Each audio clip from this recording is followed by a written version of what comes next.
Anaqa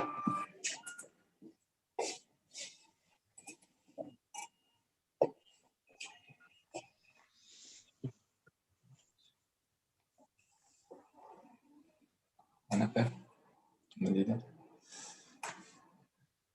Bu onlayn nima deydi shuni nomini? Konferensiya. VKS, videokonferensiya. Kim?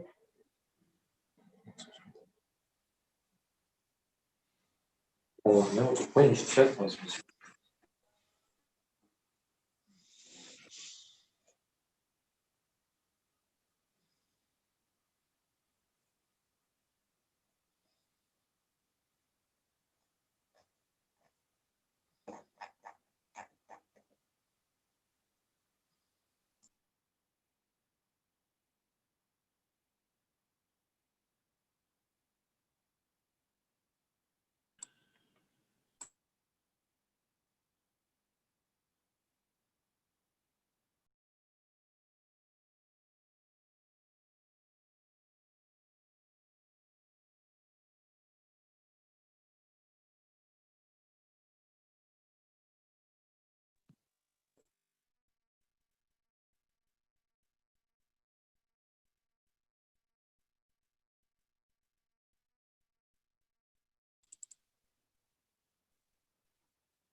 Humoynam bor.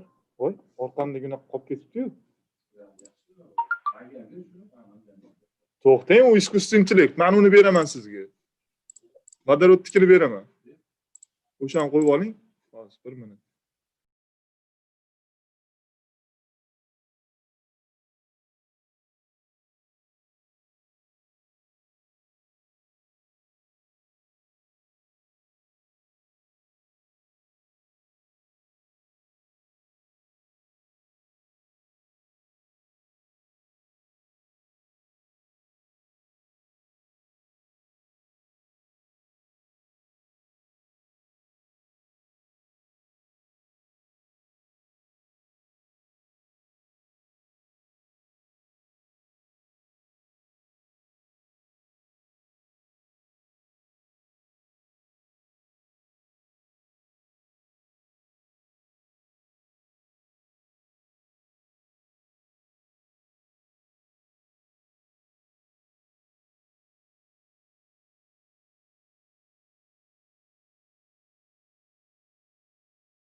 Можем, пожалуйста, звук проверить на английском языке сейчас.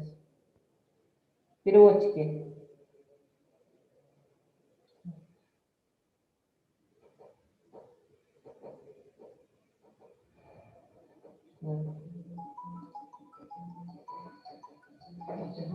Да? А? Вот. YouTube'da ham translyatsiya ketyapti.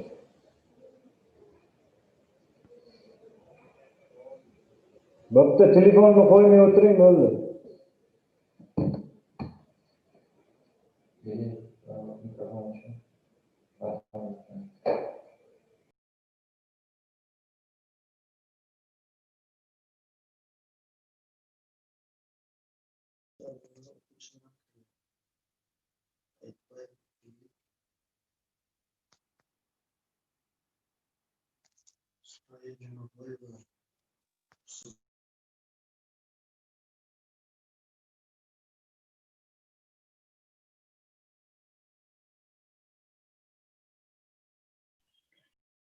Yes, I can. Yep.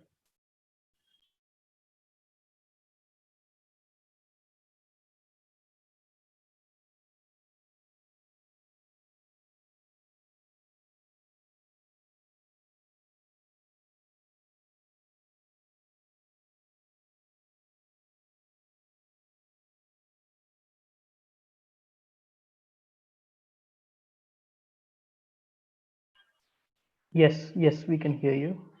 I can hear you at least.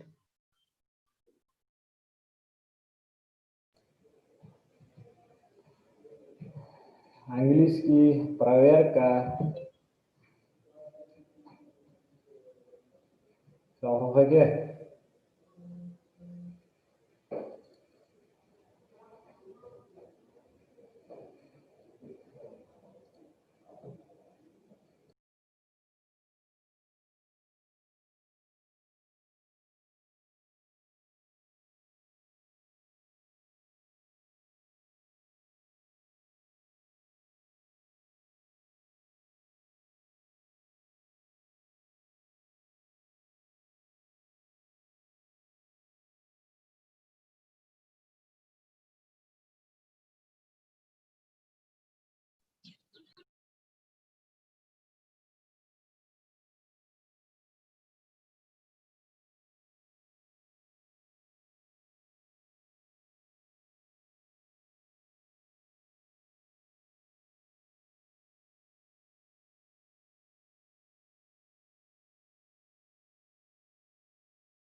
Что сегодня было секрет, пока инструктаж и так далее. Да. Ну, чтобы там все включили, чтобы так далее.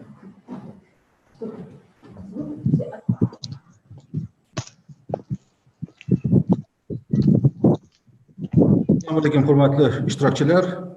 Доброго дня суток, уважаемые участники. Мы приступаем к работе. Для начала я бы хотел кратко проинструктировать вас, как мы будем организовать свою работу. Для начала мы просим всех включить свое видеоизображение, чтобы мы увидели, кто участвует на нашей конференции. Во-вторых, имеется возможность синхронного перевода. Для получения доступа к переводу вы должны в нижней части экрана должны найти иконку глобуса, где написано «Перевод». Выбрать свой язык, на каком языке вы будете участвовать. Значит, дальше уже без проблем можно на английском, на узбекском и на русском языке участвовать на нашей конференции. Большая просьба всем участникам, пока идет презентация наших докладчиков, отключить свои микрофоны. Ну, если будут вопросы к организаторам или докладчикам, просьба зайти в чат, написать, кому вы хотите задать вопрос и оставить там свой вопрос или комментатор. Ну, администраторы или организаторы постараются задать вопрос или же обеспечить вам доступ для того, чтобы вы задали свой вопрос. И таким образом мы будем общаться между собой. Так, я думаю, это был краткий инструктаж, краткое введение. Я думаю, что мы можем начать свою работу. Я думаю, все готовы. Еще раз просьба всем включить свое видеоизображение.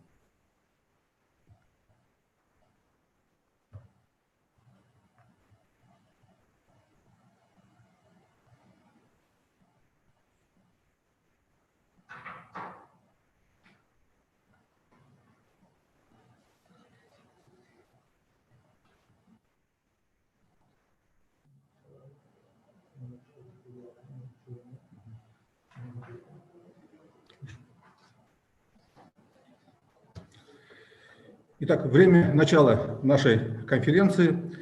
Я, Адылхаджи Парпиев, модератор нашей конференции, являюсь директором Института материаловедения Академии наук.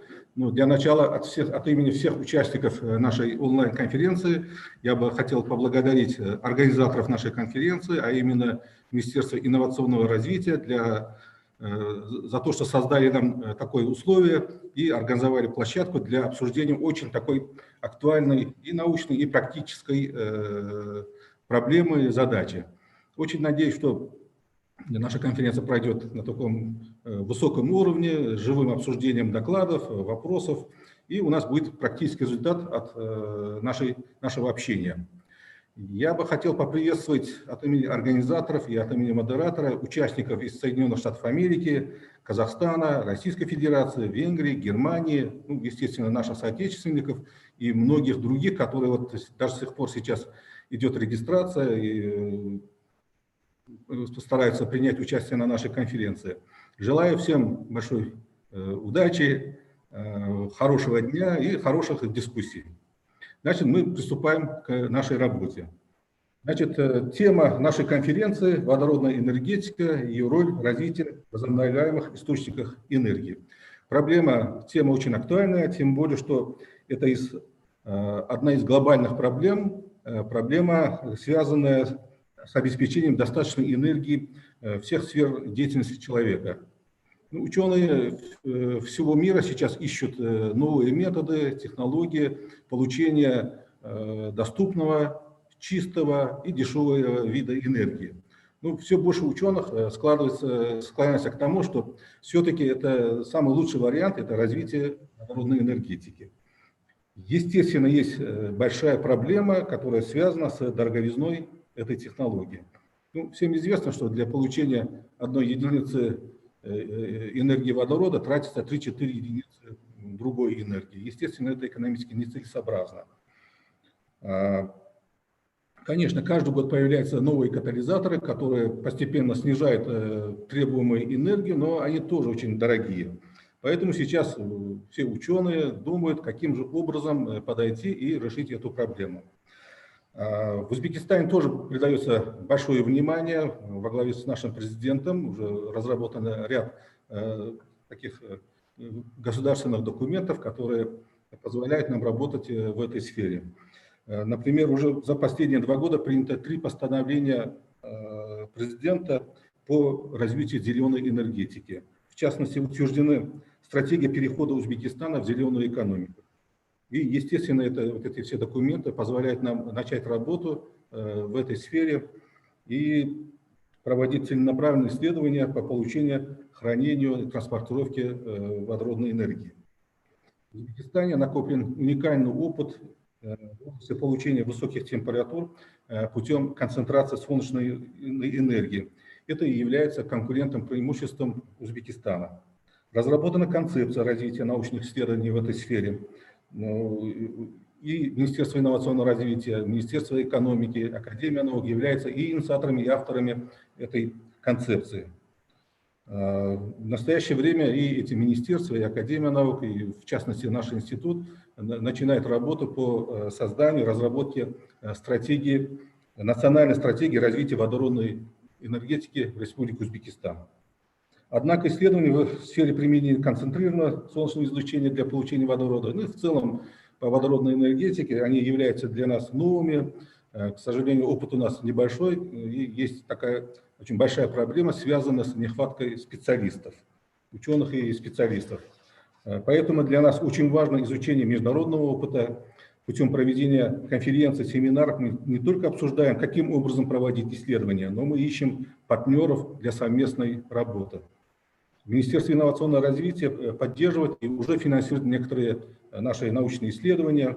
В частности, вот 2 проекта Института материаловедения получили финансовую поддержку. Это получение водорода с использованием фотоэлектрических станций и по разработке твердооксидных топливных элементов. Планируется финансирование целевых проектов по синтезу водорода с использованием концентрированного солнечного излучения, получение материалов для топливных элементов и хранению и использованию водорода. Ну, пользуясь случаем, приглашаю всех заинтересованных лиц, особенно наших зарубежных коллег, в реализацию этих проектов. Мы очень надеемся, что мы вас будем видеть чаще, и не только в виде качества экспертов наших проектов, но и участников, исследователей.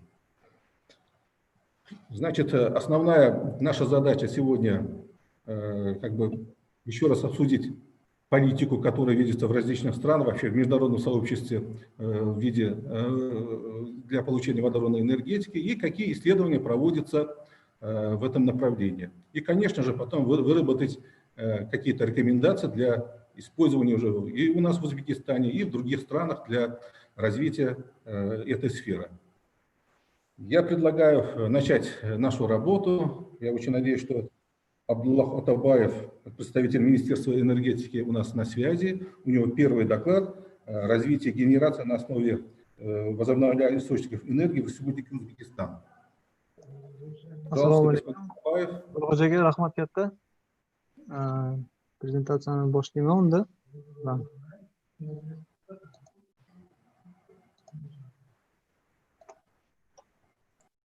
O'ylaymanki hammaga ko'rinyapti prezentatsiya. Odilxo'ja aka, ko'rinyaptimi prezentatsiya? Boshlayveraymi? Ko'rinyapti. Qolganlaring ko'rinyapti. Bo'ldi. Assalomu alaykum yana hurmatda. Men Otaboyev Abdullajon, O'zbekiston Respublikasi Energetika vazirligida qayta tiklanuvchi energiya manbalari asosida generatsiyani rivojlantirish boshqarmasida ishlayman. Bugun asosan taqdimotimda o'sha qayta tiklanuvchi energiya manbalari sohasini rivojlantirishda qanday ishlar amalga oshirilayotgani to'g'risida gapirib o'tmoqchiman. Bular normativ huquqiy bazani yaratish, qayta tiklanuvchi energiya manbalari sohasida loyihalar bilan ishlash, investorlarni jalb qilish, bundan tashqari o'sha xalqaro tajribalarni o'rganish va umumiy olganda O'zbekiston Respublikasida qanaqa ishlar amalga oshirilayotgani bo'yicha gapirib o'tmoqchiman. Hop, birinchi navbatda aytishim lozimki, har qanday sohani, har qanday yo'nalishni rivojlantirishda eng asosiy narsalardan bittasi bu huquqiy, o'sha normativ huquqiy bazani, normativ huquqiy o'sha huquqiy hujjatlarni rivojlantirish va ommaga yetkazishdan iboratdir. Bunda birinchi navbatda o'sha O'zbekiston Respublikasini 539-son qayta tiklanish energiya manbalaridan foydalanish to'g'risidagi qonunni tasdiqlanganini aytish mumkin. Mana shu qonunda O'zbekiston Respublikasi Energetika vazirligi qayta tiklanish energiya manbalaridan foydalanish sohasidagi maxsus vakolatli organ sifatida belgilanganligini aytib o'tish mumkin. Bu qonun asosida O'zbekiston Respublikasining prezidentini 44-22, 47-79, bundan oldingi 44-77 son qarorlari orqali, ya'ni sohani rivojlantirishga bo'lgan yo'riqlar, chora-tadbirlar belgilangan. Chora-tadbirlarda har bitta sohani har bitta qismi bo'yicha, har bitta yo'nalishi bo'yicha tegishli topshiriqlar berilgan ushbu qarorlarda. Bu qarorlarning ijrosi natijasida bizda hozirda qayta tiklanish energiya manbalari sohasida auksion savdolarni o'tkazish bo'yicha reglament ishlab chiqilgan. Bundan tashqari o'sha katta quvvatdagi, ya'ni sanoat ko'lamidagi fotoelektrik quyosh elektr stansiyalarini joylashtirish bo'yicha reglament ishlab chiqilgan. Bundan tashqari ya'ni kichik quvvatdagi qayta tiklanish energiya obyektlaridan elektr energiyani sotib olishda namunaviy bitimni shaklini ishlab chiqdik. Hozirda bitikda уже talabgorlar bor. Kichik quvvatdagi elektr stansiyalarni o'rnatib, yagona tarmoqqa sotish bo'yicha shartnomalarni so'rab murojaat qilishyapti.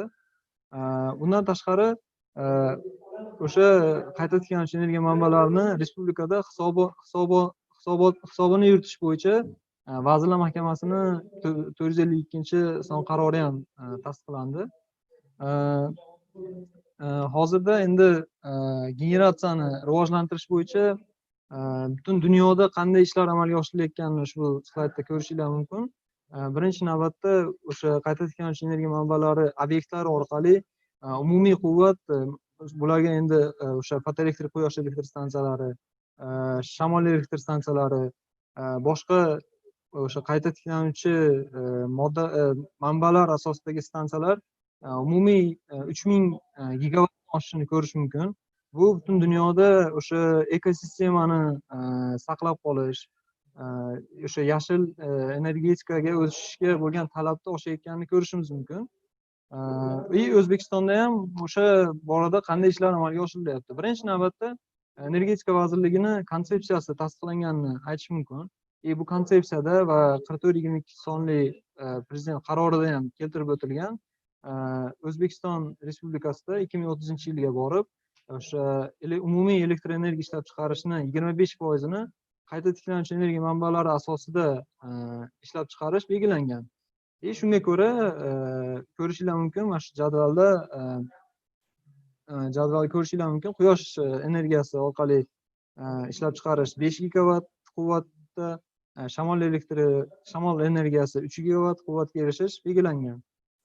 Bundan tashqari gidro energetikani ham rivojlantirishga bir qancha yo'nalishlar, o'sha loyihalar belgilangan. Xo'p, misol 10 yillik rejani ishlab chiqamiz bu bo'yicha, ya'ni o'sha 2030-yilga borib umumiy ishlab chiqarishda 25% ga erishish uchun har yili qanchadan quvvat o'rnatilishi bo'yicha reja qilib chiqqanmiz.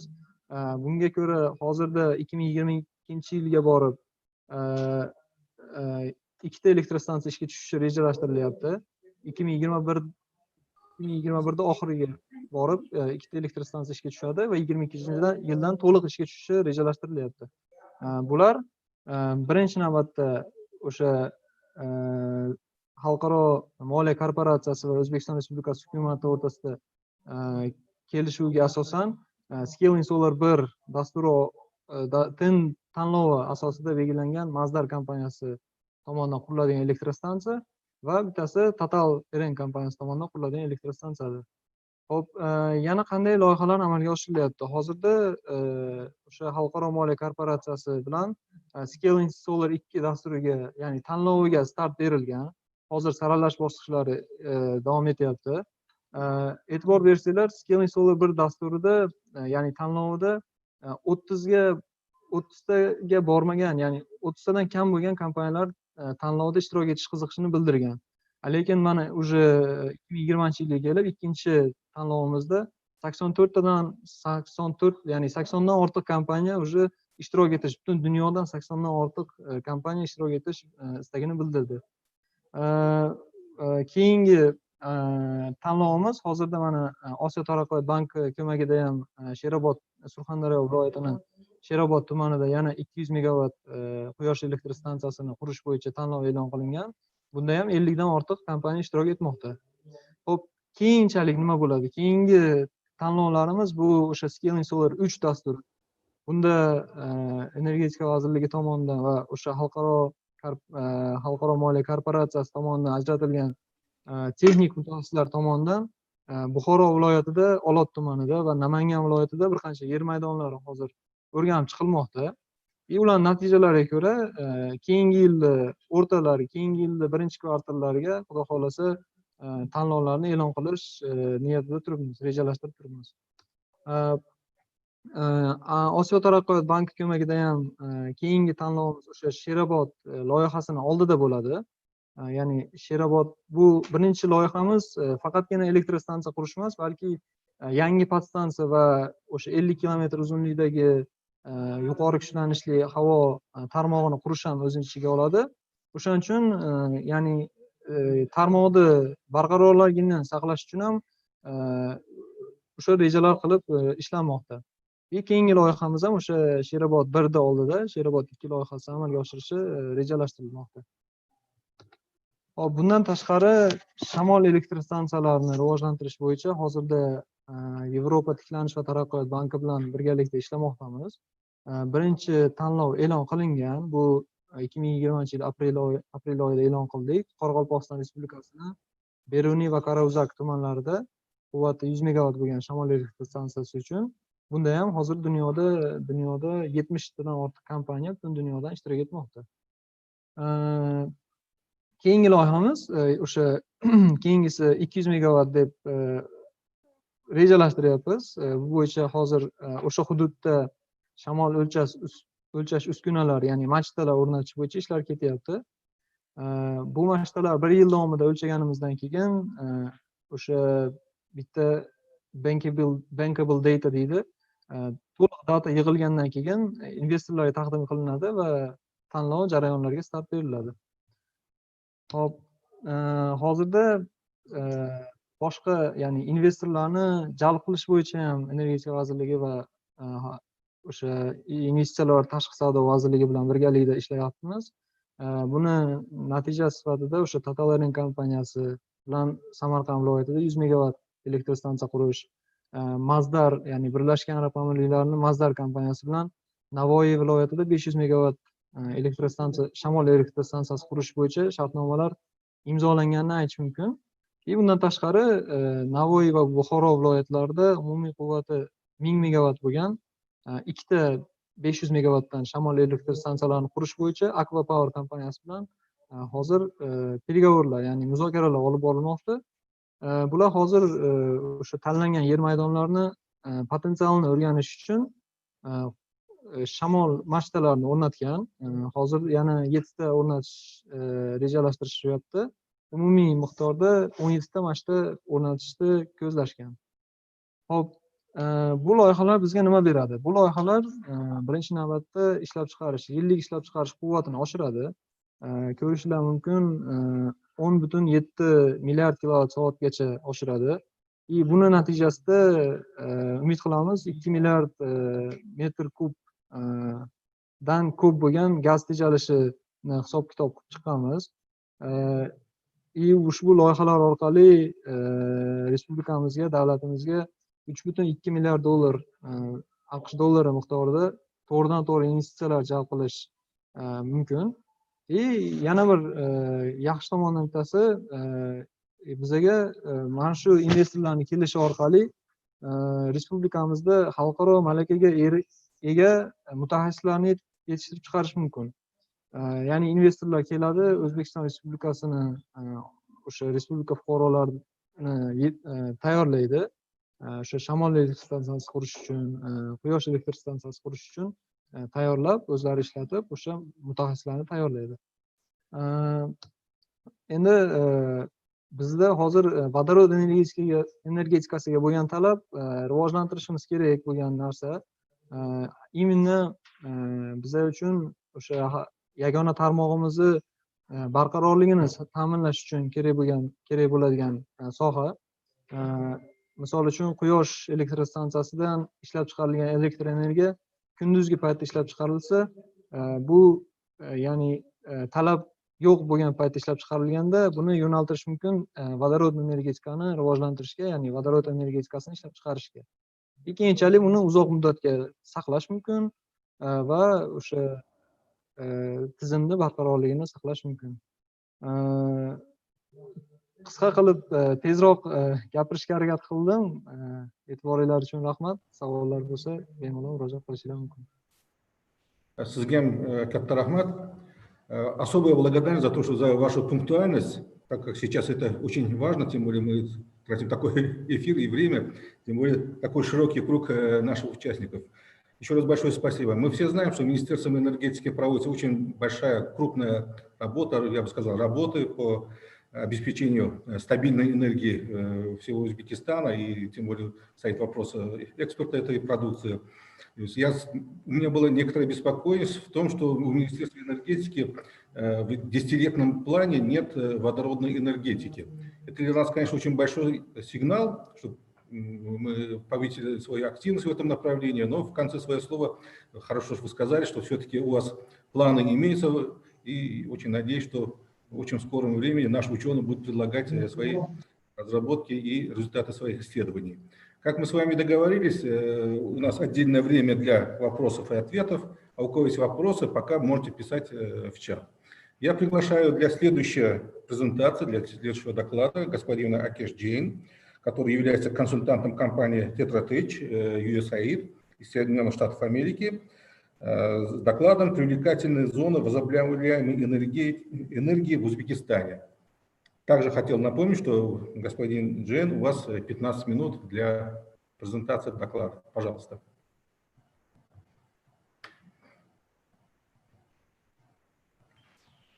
Thank you. I hope I'm audible to all, and I'll quickly share my presentation now.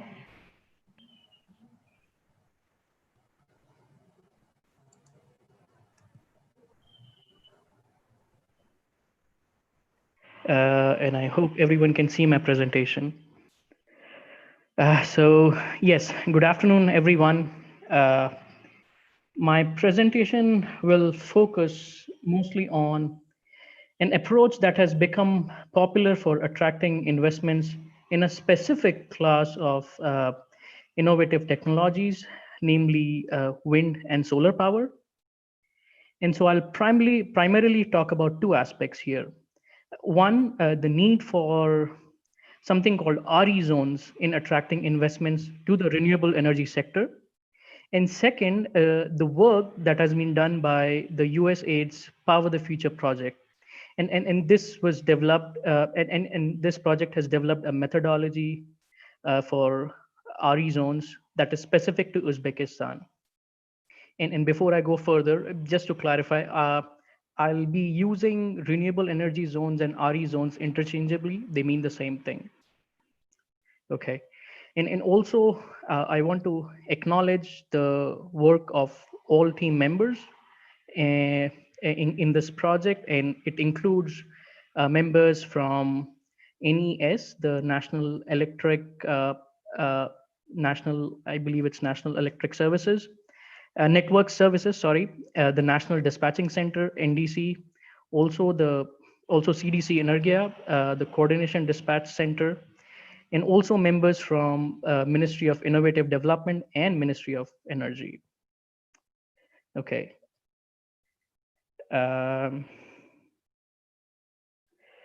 Okay, so as you all understand that one of the highest risk of the implementation of any innovative project by the private sector is the huge uncertainty associated with policy.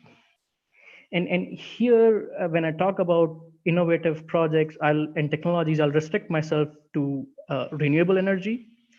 And so what do I mean by policy risk here? And so policy risks associated with renewable energy projects are mainly unknown tariff for renewable energy, unknown approvals for the connection to the grid, unknown ability to absorb power at different nodes in the grid, unknown requirements related to licensing and permits, unknown land access and acquisition rules, and also the unavailability of detailed measurement data to accurately quantify the solar and wind resource in the area in the country. And so RE zone a concept is an effective approach to significantly reduce these policy risks. Okay, so now coming back to RE zones, what are they and why are we talking about them? And to answer the first part, let me get my pointer out. So RE zones are primarily regions with very high wind resource concentrations that has been confirmed by a high quality wind resource assessment. And RE zones are areas that are large enough to support multiple individual projects, and they're typically characterized by a planned grid and logistics infrastructure, and also with land access and acquisition issues that have been resolved, and licenses and permits and approvals that are already pre-granted. So those are RE zones. And now coming to the second part of the question, why are we talking about them? So the RE zone concept allows a country to promote to the international investor community that a country is ready and open to investments in the renewable energy sector. It allows a country to conduct location-specific auctions and achieve lower tariffs, because most of the risk that I earlier talked about, most of the risk have been taken out of the projects.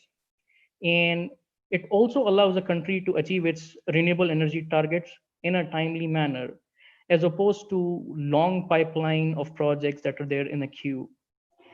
Finally, and most importantly, the RE zones accomplish an optimal investment strategy in which the return on investment of all stakeholders is maximized.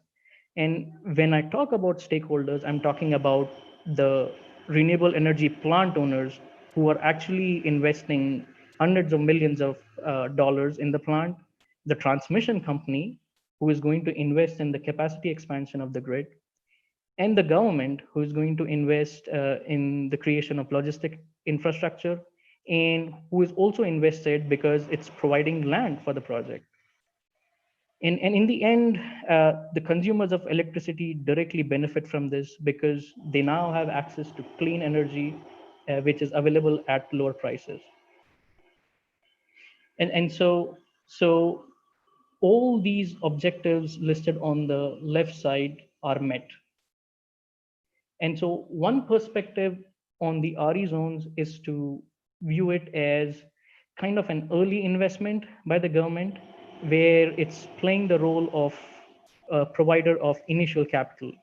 And we know that this capital is very difficult to find in emerging markets for these new innovative technologies. And so RE zones, the RE zones concept streamlines this investment. Okay, so this was the first part of my talk. Coming to the second part.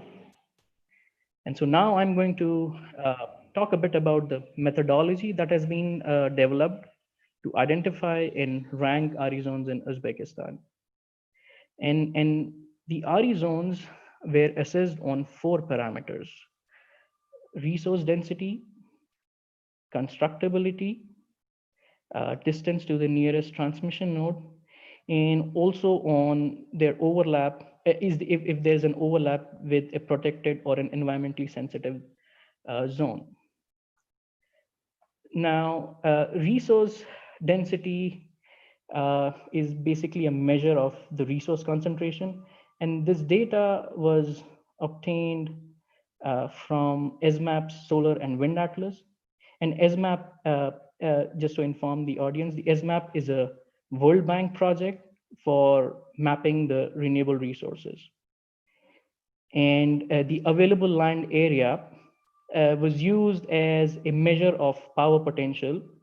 And because we wanted to make sure that the land that has been identified as an RE zone is enough to at least support a zone of, to at least support power projects of up to 1,000 megawatts. And next parameter was constructability. And this was measured using slope, which informs us about the steepness of the terrain. And this data was obtained from NASA's SRTM database. And we went with an upper limit of 30% here. The next parameter was DT, which is distance to the nearest transmission node. And it essentially represents the length of a new transmission line that would be required to be built so that power could be evacuated from the RE zone. And finally, we wanted to ensure that there is no overlap with an existing protected area. And so for this, we refer to the WDPA database that was created, that is a creation of a partnership between UN and IUCN. And so these are the parameters. Now let's talk about the ranking scheme. And here we can see that we ranked each RE zone and we gave a rank to each RE zone based on the parameters. So if there was an RE zone which had a wind power density that was greater than or equal to 650, then it got a rank of 2. And this was the same process for the other parameters as well. And rank 1 was the highest and rank 5 was the lowest. We also gave each of these parameters a weight, and these weights were based on the total capex cost of a typical renewable energy project. And so the weightage given here in this example is 82.5% to resource concentration, 5% to constructability, and 12.5% to the DT value, that is its distance from the nearest transmission node. And the way the total rank was calculated was that the individual rank was multiplied by the parameter weight, and then these quantities were added up, and a total rank value was arrived at. Also, if an RE zone had an overlap with a protected area, then it was not ranked and a value of NA was given to that zone. And so this is how the zones were ranked. And here we have the zones that were identified and ranked. So there were a total of 20 wind zones that were identified and ranked. And then there were a total of 18 solar zones that were identified and ranked. And in the final column is the final ranking that I just talked about.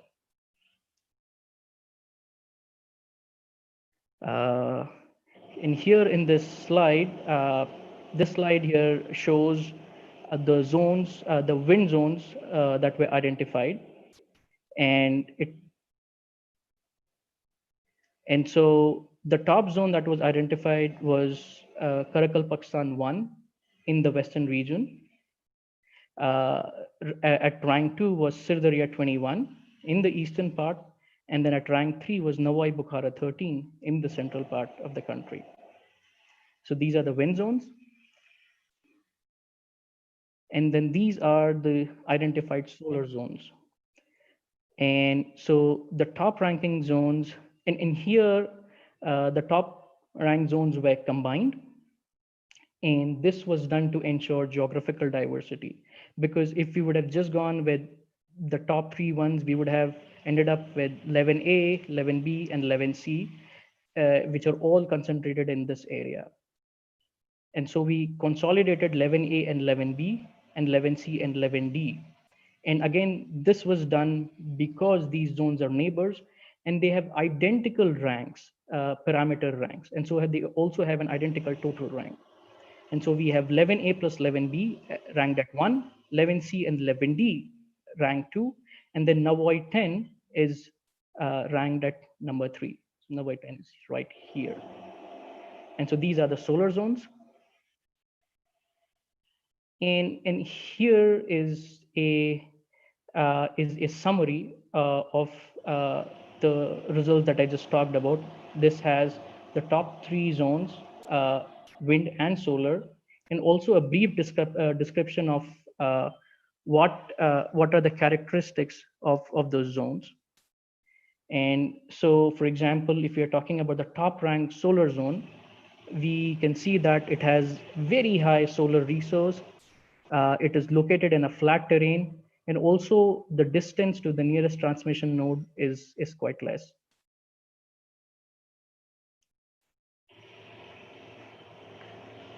Okay, and so those were the results that I showed you are results of phase 1, the phase 1 study. And this slide here shows about the next phases in the process. So phase 2 is currently underway, and it involves fine-tuning of the zone boundaries that we just saw. Also involves some fine-tuning and modifications on some of the other aspects, including revision of the ranking scheme. And phase 3 here will result in the finalization of the RE zones. And in phase 4, we are going to look at developing a resource measurement campaign in the zones that have been identified, and some of the other analysis, roadmap development activities, and other activities that would be undertaken.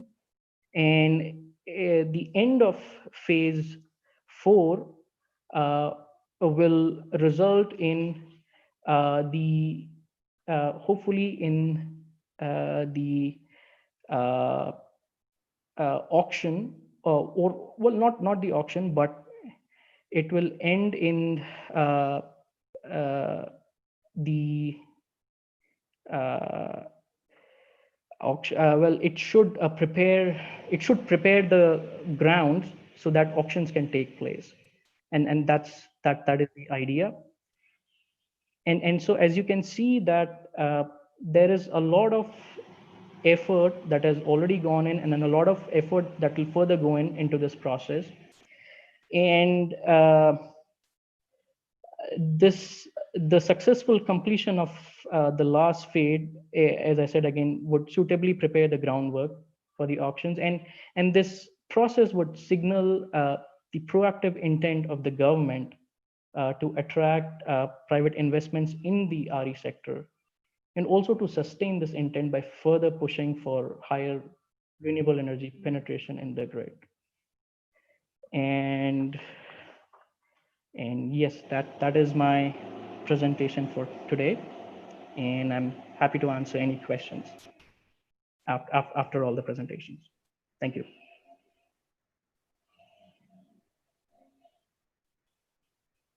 Спасибо вам также. Особая благодарность за вашу пунктуальность. Вы тоже уложились в отведенное время. Большое спасибо. Ваш опыт работы, мы видим, что проведена очень большая работа, и ваши рекомендации, вот особенно то, что касается необходимости начать все работы именно с подготовки нормативных документов, я думаю, это для всей деятельности, и особенно для исследований и работы в сфере водородной энергетики тоже очень актуально.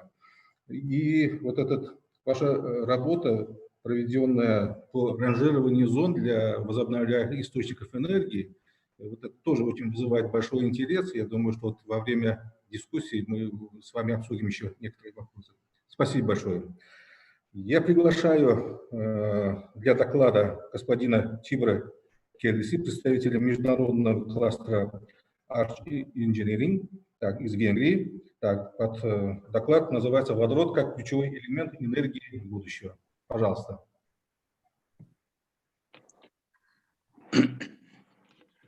Thank you. I hope you can see my presentation. Да, видим. Sorry, can you see? So welcome the Видим, но viewers. его изображения самого нет.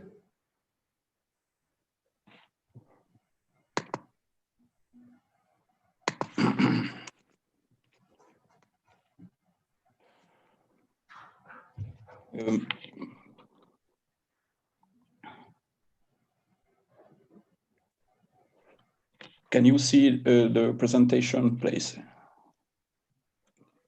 Okay, so Презентацию мы видим. Господина Тибора самого не видно. Ну ничего, он может начать презентацию.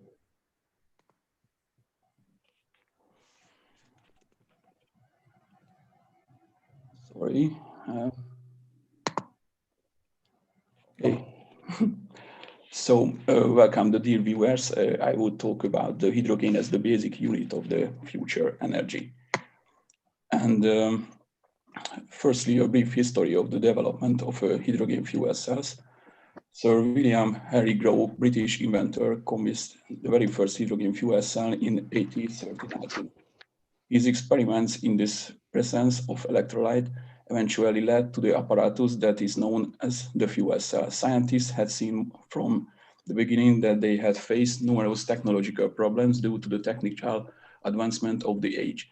Furthermore, the explosives engines started improving so dramatically the hydrogen fuel cells as well as electric propulsion were pushed to the background.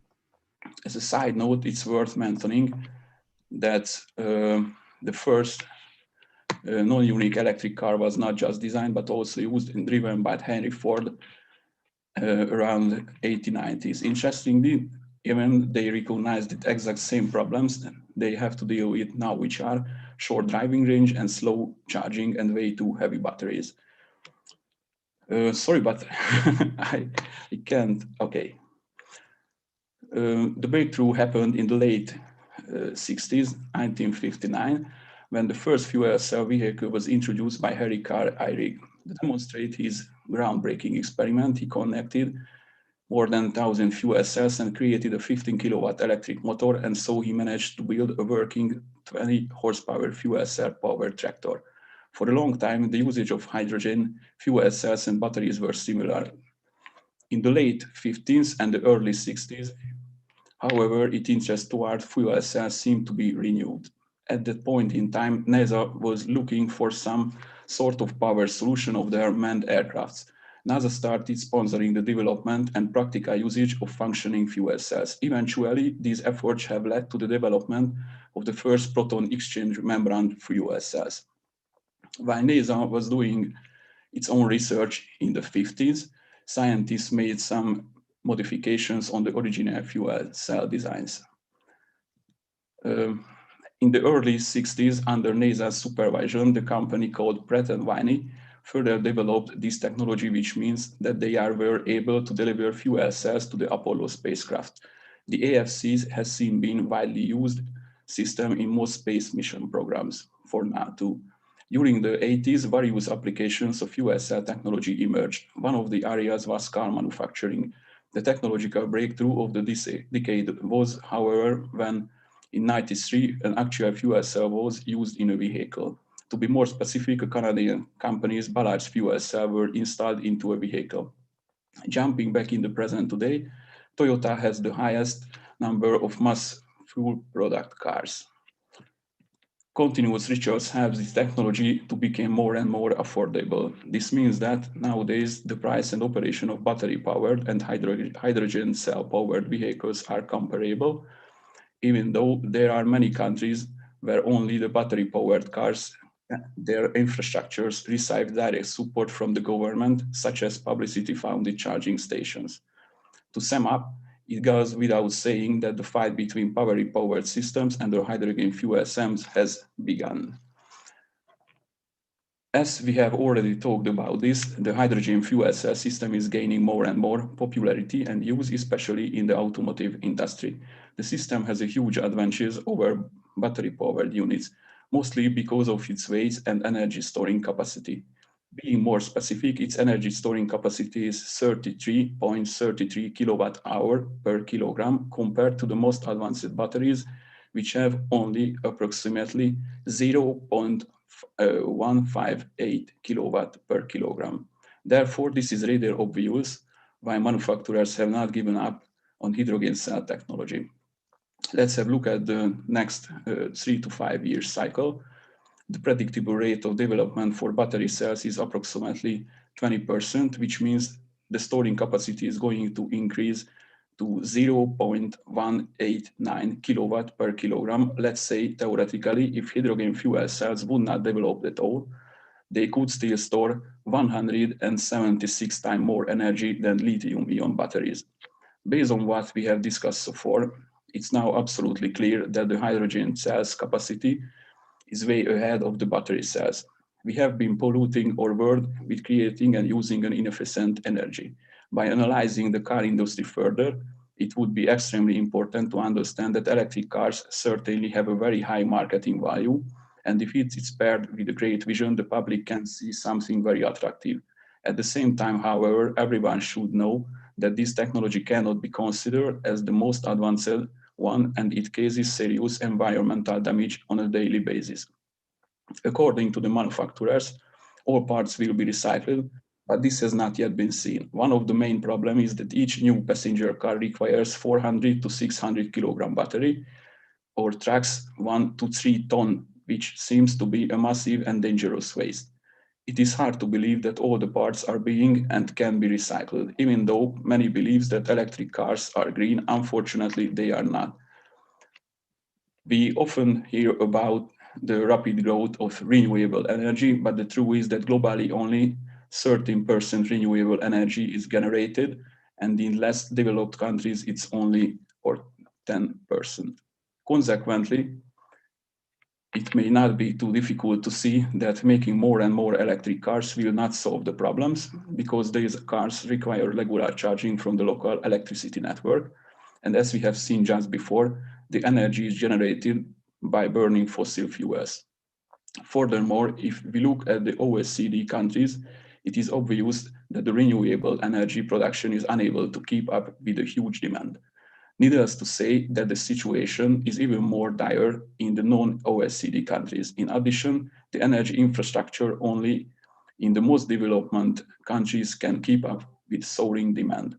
These are the main reasons why we strongly believe that the production of battery-powered electric car is not the solution to environment issues. It would be necessary to make it clear for the general public that the aforementioned two technologies are very similar to each other in terms of the end results. Both technological solutions generate electricity to drive electric engines, which converts energy and electricity into motion. This is why FECs, the fuel cell vehicles, are also electric vehicles, as the stored hydrogen in the fuel cells become electricity, which then again drives an electric engine. There is one of significant difference between the two. From the pollution point of view, this system has a lot smaller carbon footprint. For example, to deliver the same amount of energy that is stored in a 600 kilogram battery, we only need approximately 3 kilogram hydrogen fuel cell, which also requires significantly less raw material. We strongly believe that hydrogen fuel cell technology is just as important and it needs to be used and improved. We also see the future where the clean technology is merged with other renewable energy solutions. There is no question about that fuel cell vehicles are the future of the sustainable transport. This idea is supported by the fact that many different FEC transport options are in pilot and demonstration phase. Just name a few: cars, buses, trucks, cargo ships, trains, and planes, and the list goes on. Another great example in Germany, where the country's government has been considering the usage of a fuel cell trains of specific parts of the train network where electricity is not available to power the engines. This project is immensely serious. The project itself would be managed and organized by Siemens, one of the biggest German multinational companies. Siemens has already been producing electric vehicles, and the batteries and far as future is concerned, they have already started focusing on FCV technology. If we think about the average range of approximately 5 to 600 kilometers, then it's a rather obvious and logical choice.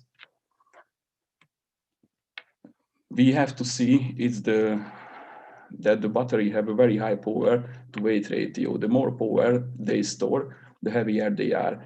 It is an example where we would like to drive with a car 2,000 kilometers. The average energy use is around 15 kilowatt hour. For this journey, we would need a battery that has 340 kilowatt hours. The problem is the weight. This battery would weigh more than 10,000 kilograms. On the other hand, the same energy can be stored in a 10.2 kilogram of hydrogen fuel cells, but there are just cars. By looking at trends, for instance, the difference becomes more significant. There are other disadvantages of the future power systems. Creating proper charging solutions requires an advanced electrical energy network that can reach out of all different areas. This leads to another problem, which is cost. For many countries, this would be a huge investment. An example of how much pressure the charging stations get put on the electricity network: Europe's biggest and most advanced electric car charging center opened in last October in Germany.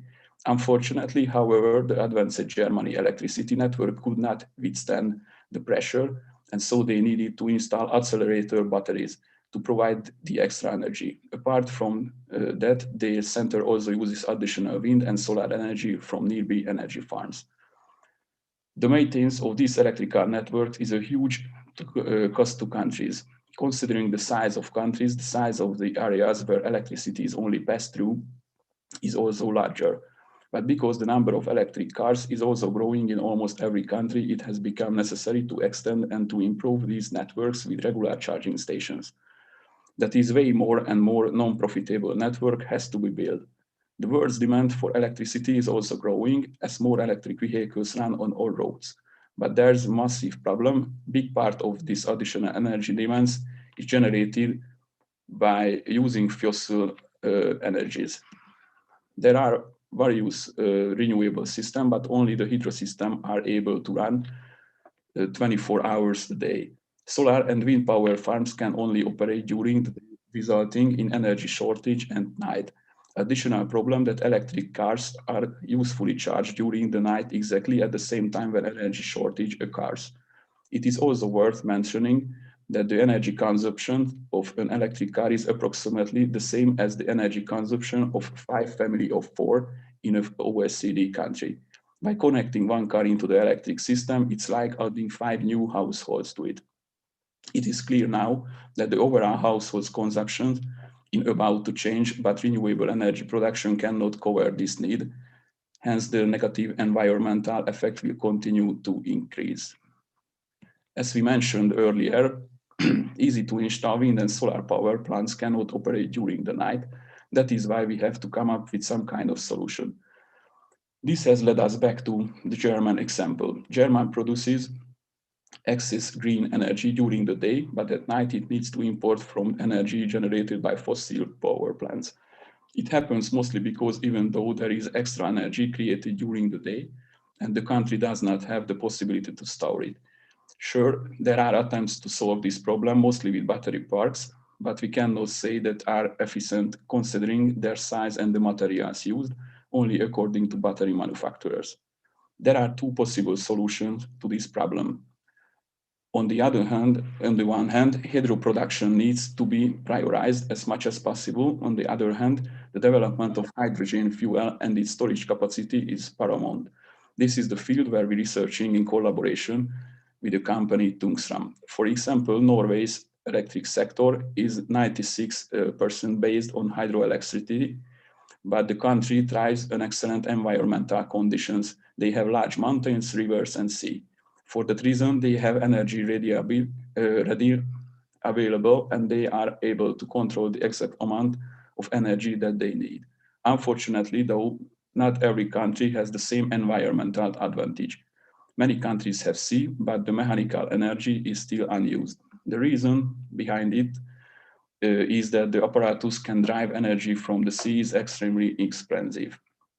One of the directions of our own research is how to energy created by these huge pendulums could be converted into hydrogen locally, and then how it could be transported by hydrogen-driven autonomous boats. The last stage of the transport would be to get hydrogen onto already existing trucks and deliver its final destination.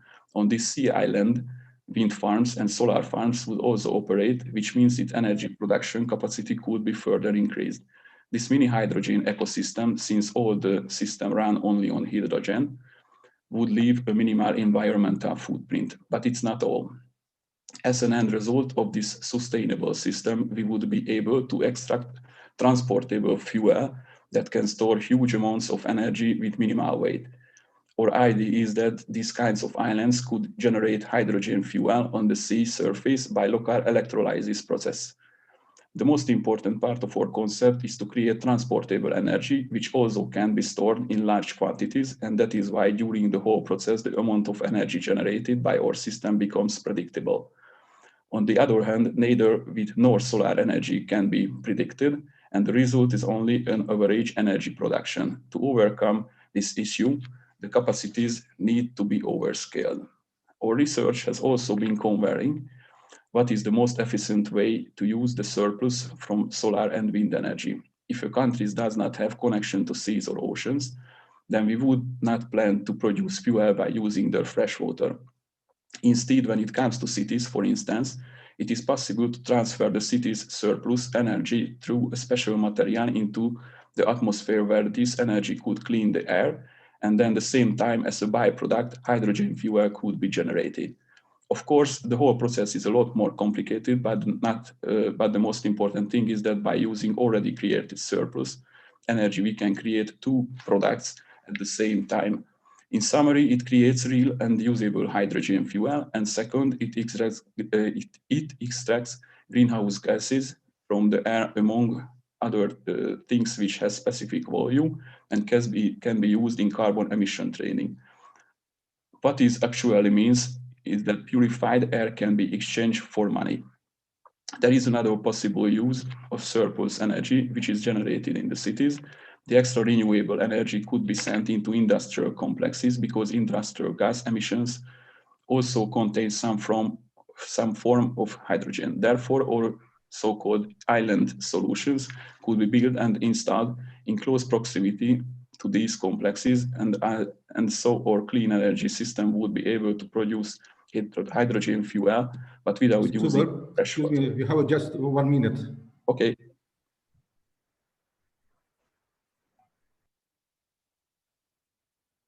Yes.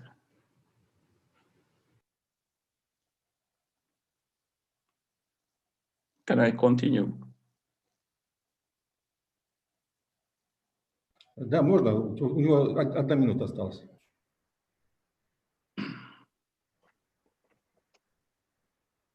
Sorry, can I continue? Yeah, go ahead, please. Okay, so there is another possible use of surplus energy, which is generated in the cities. The extra renewable energy could be sent to industrial complexes because industrial gas emissions also contain some form of hydrogen. Therefore, our so-called island solutions could be built and installed in close proximity to these complexes. And so our clean energy system would be able to produce hydrogen fuel, but without using fresh water. By implementing this new concept, we could not just reduce the city's CO2 emissions, but also their ecological footprint would be reduced to a minimum. According to our plans, once these power generating islands are established, they would not require any physical connections, but the created energy could still be routed into a properly regulated energy network. Our partner in this research and development is the company Tungsram. The company is currently working on increasing the efficiency of hydrogen fuel storage. In our joint development, hydrogen storage plays an important part because we are aiming to achieve the lowest possible energy loss and effective transportability. The main difference would be that this clean energy did not cause any harm to the environment. Another advantage is that based on the development of the hydrogen cell storage, cars' driving range would increase more than 1,000 kilometers. As a result, we would not need to install and operate as many charging stations as we do today. Larger transport vehicles such as buses, trucks, and ships have already been built in a way that long distance is not a problem anymore. Our company has several research areas, and among these directions, we would like to highlight the field of micromobility devices. The importance of these tools became evident in connection with the development of the urban hydrogen islands. Nowadays, half of the human population live in cities or in constantly evolving suburban areas. Those people, for instance, who live in an outer suburb of a big city usually cover an average 60 to 70 kilometers a day. But nowadays, small electric motorbikes driving range is only around 40 or 50 kilometers. By now, we can see the reasons. Battery cells are still way too expensive, and the charging process difficult due to the fact that the chargers use home electricity network, and so a full charge can take up to 5 to 6 hours. Above all, have to mention that the battery weighs on average 30 kilograms, which is still a problem. By not being able to take out these heavy batteries, they cannot be charging during a meeting, for example. Seeing all the above mentioned problems, we are currently developing an urban city micromobility motorbike, which thanks to the hydrogen cells, will be able to travel up to 200 kilometers with one single charge. A fully charged would take 1 to 2 minutes at any hydrogen station. Therefore, Tungstrom and our company are working together on this form of safe storage options. We would like to create a standard size and easily connectable hydrogen storage units, created and designed to meet all the safety requirements of the industry. I do hope that you have become interested in hydrogen systems and also in their development. We have to act now globally to ensure a sustainable future of our planet. Thank you very much for your attention. Спасибо большое. Очень интересное предложение, особенно, может быть, на начальном этапе. Не только компании, а и страны, в том числе все страны, должны не должны конкурировать, а сотрудничать именно в сфере получения и использования водородной энергетики. Спасибо. Я приглашаю к следующей презентации господина Флориан Виллерхаузен, директор по развитию компании Q1 Capital из Люксембурга, на тему финансирования экологических инновационных проектов с помощью иностранных партнеров. Да, большое спасибо. Добрый день, уважаемые дамы и господа. Я надеюсь, что я виден, и также моя презентация видна для всех вас. Да, мы все видим. Отлично. Окей. Хорошо, я все подготовил на русском языке и также буду говорить по-русски, хотя я немец. Флориан Виллерхаузен меня зовут, фамилия самая немецкая, наверное, у меня. Я в основном живу в Москве и представляю инвестиционный фонд, или точнее управляющая компания инвестиционного фонда в Люксембурге. Это наш Q1 Energy Fund, и компания называется Q1 Capital. То, что я сегодня буду в контексте водородной энергетики рассказывать, это источники финансирования и стратегические вызовы, потому что это наша тема. Как раз мой потенциальный соинвестор в технологии и проекты в возобновляемых источниках энергетики, также водород и другие современные темы в секторе энергетики. Это наша тема. И поэтому все-таки сначала расскажу немножко подробнее о фонду и наш подход. Совершенно честно, надо сказать, что на Западе многие компании стесняются пойти за пределом, допустим, Европейского Союза. Может быть, они инвестируют в Китай, потому что рынок крупный, или в Америку, потому что там все всем комфортно и известно. Ну, пойти в Россию или в Среднюю Азию без партнера, это им как раз сложнее принимать соответственные инвестиционные решения. Поэтому Мы создали несколько лет назад инвестиционный фонд в Люксембурге под инициативой российской компании Creon Group, потому что мы работаем уже лет, не знаю, 25-28, можно сейчас уже сказать, именно в странах СНГ, в секторе энергетики и в химпроме, и мы являемся или можем являться одновременно и партнером на месте, так как и инвестиционным или финансовым партнером, который инвестирует. Это наш подход. Только два примера, потому что мы с ними и работаем в Узбекистане, в том числе, в какие проекты мы инвестировали в последнее время. Это ISS Global Solutions, это компания совместная с инвестиционной корпорацией Дубая. Они, это ICD, также является владельцем авиакомпании Emirates, и с ними мы создали проектную логистику компанию, которая сейчас прежде всего организует и выполняет перевоз крупных ветряных оборудования. Значит, лопасти и башни для ветропарков в Казахстане недавно выполняли как проект в России тоже. И в целом они очень хорошо и успешно работают как логисты в Средней Азии в том числе. Другая тема – это Колтек, это на самом деле переработка угольного пила и в этом контексте waste management, потому что вот эта технология помогает уничтожить огромные экологические проблемы и экономические одновременно в угольной промышленности. Могу подробнее прислать информацию, если вам интересно.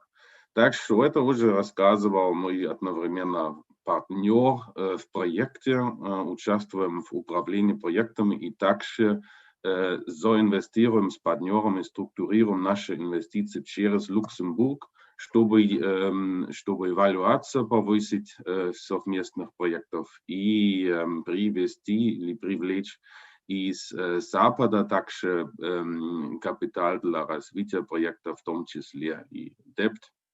Вот это уже коротко рассказывает наша группа в Москве, Creon Group. Там очень много специалистов работает, участвует как менеджера, специалисты по управлению проектами, финансовое моделирование и так далее. Все делаем из Москвы для наших проектов во всех странах бывшего Советского Союза. Так, и только коротко, что нам особенно интересно. Логистика уже рассказывал, экологические технологии в этом контексте про waste management, waste treatment, но в целом нам и интересно высокоэффективные и альтернативные полимеры. Химпром нас интересует, если мы можем только показывать ESG-интеграцию, потому что это для нас очень важный момент. Environment, Social Governance, этот ESG-тренд, повышение экологичности, это такая тема, которая станет императивом для получения партнеров стратегических, так как и для новых проектов, источников финансирования надо показывать, что новые проекты повышают экологическую эффективность и являются зеленым в максимально тесном понимании. Эти проекты нам интересны. Поэтому тут и написано водород и возобновляемые источники энергетики. Эти темы особенно интересны нам и в Узбекистане. Я до прошлого года часто в вашей стране и всегда с удовольствием рассматриваю и возможное участие в проектах возобновляемых источников энергетики. Солнце, я знаю, у вас всегда появится, и, соответственно, и очень интересные проекты соларные, так как и ветряные промышленности. Но это сейчас хотел адаптировать к контексту водородной энергетики. И тут для меня, конечно, самое очевидное – это европейская политика водородной энергетики. Я сейчас сам в Германии нахожусь и могу вам сказать, что водород это станет таким очень мощным трендом на европейском рынке. Вы все знакомы с этим Green Deal Европейской комиссии. Они хотят стать нейтрально по поводу выбросов углеводородных газов до 2050 года. Это очень амбициозные цели, и очень большую роль в этом контексте должен играть переход на водород как потенциальное топливо для грузовиков, для электричек, для кораблей. Ну, очень важно также сказать, что водород должен иметь очень значительную роль в промышленности, в переработке газа. Сейчас пока используются процессы парниковой реформации, в которой очень много CO2 выходит на атмосферу. Это они хотят прекратить и перейти на водород. Одним словом, тут открывается очень большой рынок, в том числе и для Узбекистана в Европе, потому что совершенно видно уже и сейчас, что если действительно такой рост происходит только в Германии, вот вы видите на правой стороне этого слайда спрос, то просто собственными ресурсами немцы не могут обеспечивать себе спрос на водород. Это просто не работает. Тем более, что дискуссия про водород в Европейском Союзе сейчас достаточно политизирована или даже идеологизирована. В принципе, сейчас хороший водород в понимании европейских политиков – это только зеленый водород. Зеленый водород – это только тот, который сделан из воды с помощью возобновляемых источников энергетики в процессе электролизы. Окей, хорошо. Если действительно получится с современной технологией производить такого рода водорода, дешево или конкурентоспособно в стоимости, пожалуйста, я всегда готов участвовать в таких проектах, но пока я вижу, что это все-таки, по крайней мере, в Европе гораздо сложнее, если мы строим здесь в Германии офшорный ветропарк, потом с этого хотим делать водород, электролизы, то можно сейчас сказать, что расходы на это будут минимум 2, скорее 3 раза дороже, чем паровый реформинг. И этот паровый реформинг, на мой взгляд, и в будущем будет иметь свое место как процесс для производства водорода. В Узбекистане также много газа, и я вижу, что там тоже возможность производить водород. Самое основное, самое главное, надо найти технологические решения или выполнять технологические решения, чтобы забрать углеводороды. Этот CO2 не должен выходить на атмосферу, кто в классиковой паровой реформе производит вот 1 тонну водорода. Тут выходят парниковые газы в размере 10 тонн на атмосферу, и это точно не поддерживается, никто не покупает такой водород. Но надо либо перейти на термическое разложение метана или сохранить и сепарировать парниковые газы, или производит этот водород на базе солнца или ветра. И я очень надеюсь, что такого рода проекты можно реализовать в Республике Узбекистан или в Средней Азии в целом, рассчитывая ваши хорошие показатели, что касается ветра и также солнца. Надо найти способность также транспортировать это в другие страны из Средней Азии и вот таким образом участвовать в реформации энергосектора вокруг мира. Это очень важная тема. Сейчас мы работаем в разных сферах. Водород, в принципе, требует сейчас создания полной цепочки добавленной стоимости, полной supply chain. Надо upstream, midstream и downstream развивать. Это очень огромная работа, которая невозможна без поддержки государства. У нас очень хороший опыт с Узбекистаном, что касается открытости государственных институций и министерств поддерживать новые технологические разрешения или решения. Поэтому это сейчас правильная предпосылка для развития успешного рынка водорода, потому что там, в принципе, пока не хватает все. Надо подумать, на какой базе вообще производить водород как источник энергетики. Солнце, ветер, газ, все возможно. Главное, что это без CO2. Но вот транспортировка – огромная тема, безопасные виды транспортировка и хранения энергетики. И также, конечно, инфраструктура для заправок. Тоже очень важная тема. Это уже ведет меня к концу. Что мы делаем вообще как Creon Capital, как фонд управляющая компания, но также как группа Creon в Москве.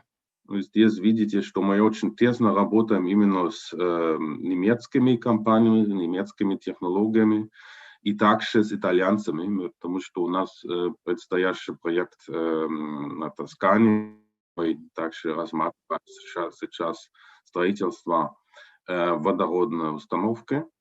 Но в целом мы также это делаем у нас в основном Москва, предлагаем и консалтинг, чтобы посмотреть, что можно, что надо делать, как это вообще должен все выглядеть в контексте ESG-стратегии. Вы знаете, что это важно тоже, чтобы подготовить проекты, особенно для европейских партнеров, как EIB и другие. Короче, я всегда рад с вами быть на связи. Обращайтесь, если у вас есть инвестиционные проекты. Мы с удовольствием рассматриваем это все. Надо только еще добавить, что мы не можем непосредственно пойти на технологические риски, значит, мы участвуем в скалировании проекта, а вот технологическое решение должно быть уже настолько развито, потому что фонд у нас private equity, это значит, что мы не можем поддерживать стартапы. Это единственное, что надо сказать. Все остальное, когда речь идет о выполнении проектов и скалировании, это к нам. И я жду ваших комментариев и буду на связи. Спасибо. Спасибо большое. Я думаю, что очень скоро мы с вами будем еще раз общаться, будут обращаться и наши ученые, и министерства с предложениями софинансирования или финансирования технологий, разработки технологий по водородной энергетике. Я тоже смотрел внимательно вашу презентацию, сферы получения водородной энергетики, электролиз, паровой реформинг, пиролиз и так далее. Я очень надеюсь, что очень скоро появится там новая графа, это получение водорода с использованием концентрированного солнечного излучения, чем мы сейчас планируем заняться. То есть концентрируем солнечную энергию, получаем высокую энергию до 2000 градусов и будем стараться работать для получения водорода, то есть расщепления воды на кислород и водород. Возможно, это только предстоящая очень такая большая работа, возможно, мы к вам обратимся. Спасибо. С удовольствием. Спасибо. Так, я благодарю всех спикеров за пунктуальность, за ваши предложения. Теперь у нас сессия вопросов-ответов. Так, у кого, у наших коллег, участников имеются вопросы? Пожалуйста, вы можете сейчас задать вопросы. Так, тут в чат нам написали, что имеются вопросы. Так, пожалуйста, вы сейчас сами можете озвучить ваши вопросы, либо мы тогда зачитаем. Пожалуйста. Позвольте мне спросить вопрос. Я Шухрат Исаев, специалист по энергетике Министерства инновационного развития. У меня два вопроса. Первый от господина Акаш, если он слушает нас. Я хотел бы у него спросить, какую достоверность имеют данные из атласа ресурсов ветра и солнца, ЕСФАП, которые они использовали при определении зон наиболее потенциальной энергии солнца и ветра. Удовлетворяет ли их точность потенциальных кредиторов и инвесторов? Это первый вопрос. Если ответить, я потом и Флориану задам вопрос. Хорошо, тогда мы попросим господина Кеша ответить.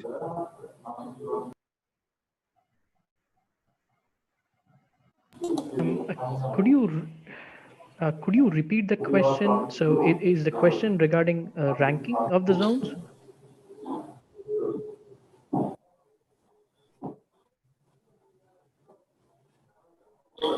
Значит, вопрос заключается в том, какую достоверность имеют данные из атласа ресурсов ветра и солнца ЕСМАП? И их точность удовлетворяет ли потенциальных кредиторов и инвесторов?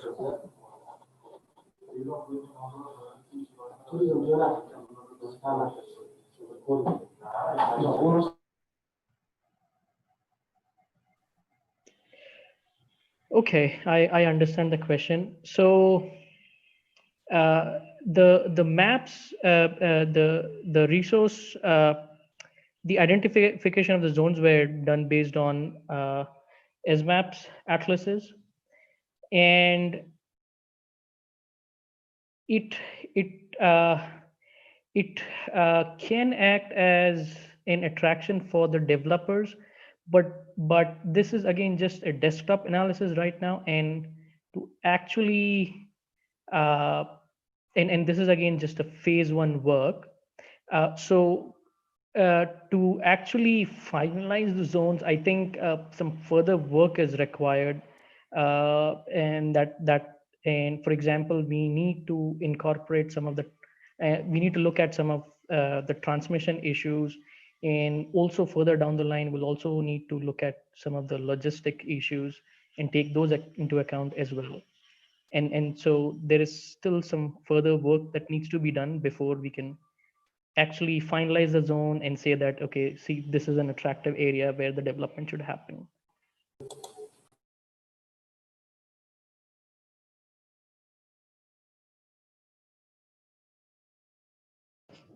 I hope that answered the question.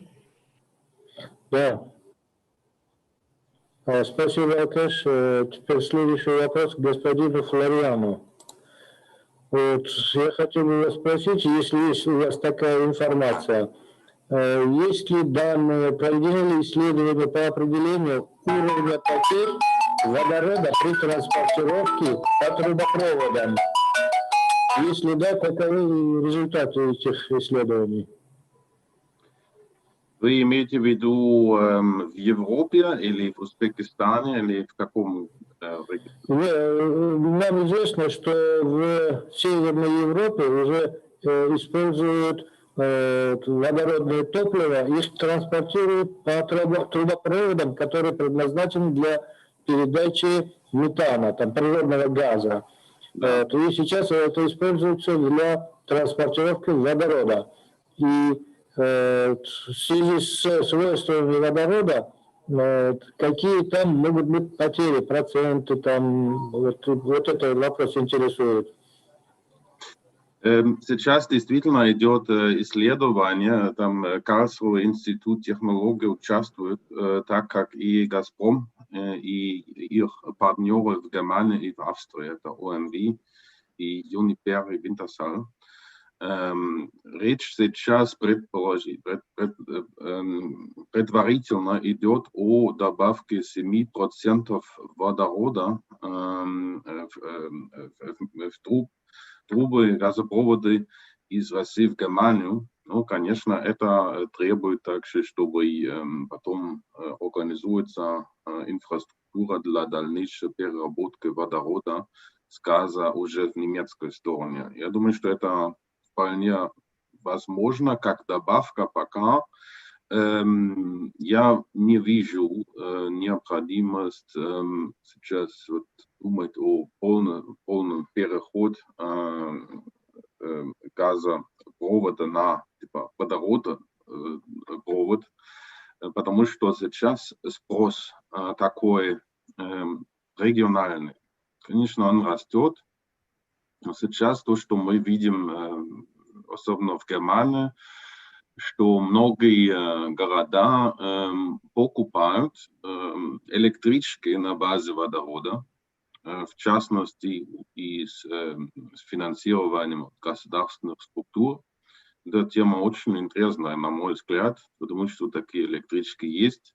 Alstom их производит и другие также. Но там надо все-таки обеспечивать по разным местам, чтобы там стоит пробный бак для водорода. И это все-таки надо обеспечить в логистике еще через грузовиков или через железнодорожный транспорт. Я не думаю, что в ближайшее время в крупном масштабе используются газопроводы для транспортировки водорода. Спасибо. Спасибо большое. Есть еще вопросы? Так, есть один вопрос к представителю Министерства энергетики Узбекистана. На прошлой неделе или в прошлом месяце президент подписал постановление о создании специального фонда по энергосбережению, возобновлению энергетики, ну и так далее. Может ли Министерство энергетики финансировать проекты по водородной энергетике из средств этого фонда?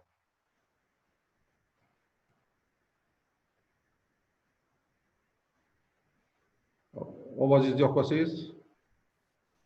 Odilxo'jaga assalomu alaykum. Yana hurmatda bir qaytaraverasizmi o'zi? O'tgan oyda Ruscha bo'lib qoluvdi ekan. jamg'armani tashkil etish to'g'risida qarorga imzo qo'ydilar. Adashmasam bu energiya tejamkorlik, qayta tiklanish energiya shu yo'nalishdagi bir jamg'armani tashkil etish to'g'risida. Da, energiya tejamkorlik bo'yicha jamg'arma. Energetika sohasidagi tadqiqotlar, ishlarni moliyalashtirsa bo'ladimi? Bo'ladi, bu narsani o'tirib bafurcha gaplashib nima qilamiz. Albatta bu jamg'armani asosiy maqsadi ham qayta tiklanuvchi energiya manbalarini aynan kichik quvvatdagilarni rivojlantirish birinchi navbatda. Hozirda bu bo'yicha mexanizmlar ham ishlab chiqyapmiz.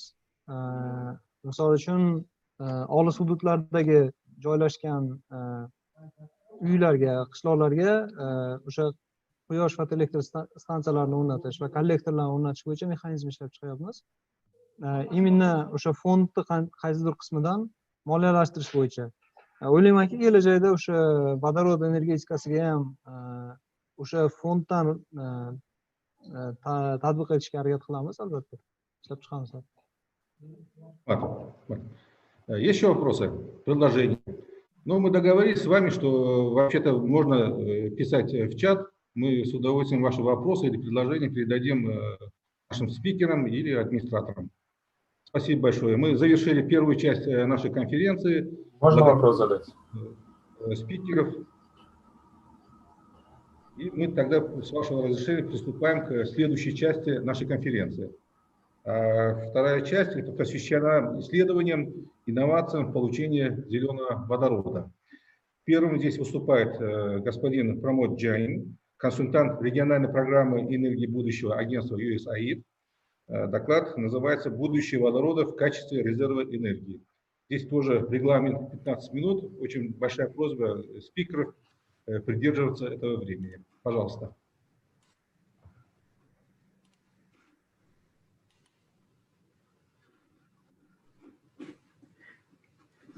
Hello, good afternoon, everyone.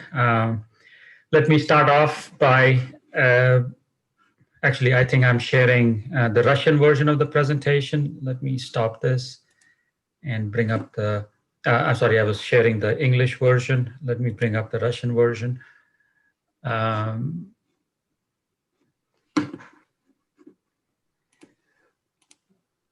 Yes, and now, this presentation is specifically about looking at hydrogen for long-term storage. And by long-term, we mean seasonal storage. And I seem to be having some trouble sharing my screen, but now it's on. Okay, good. All right. Sorry about that. So we all know that the world is moving towards a much higher penetration of renewable energy.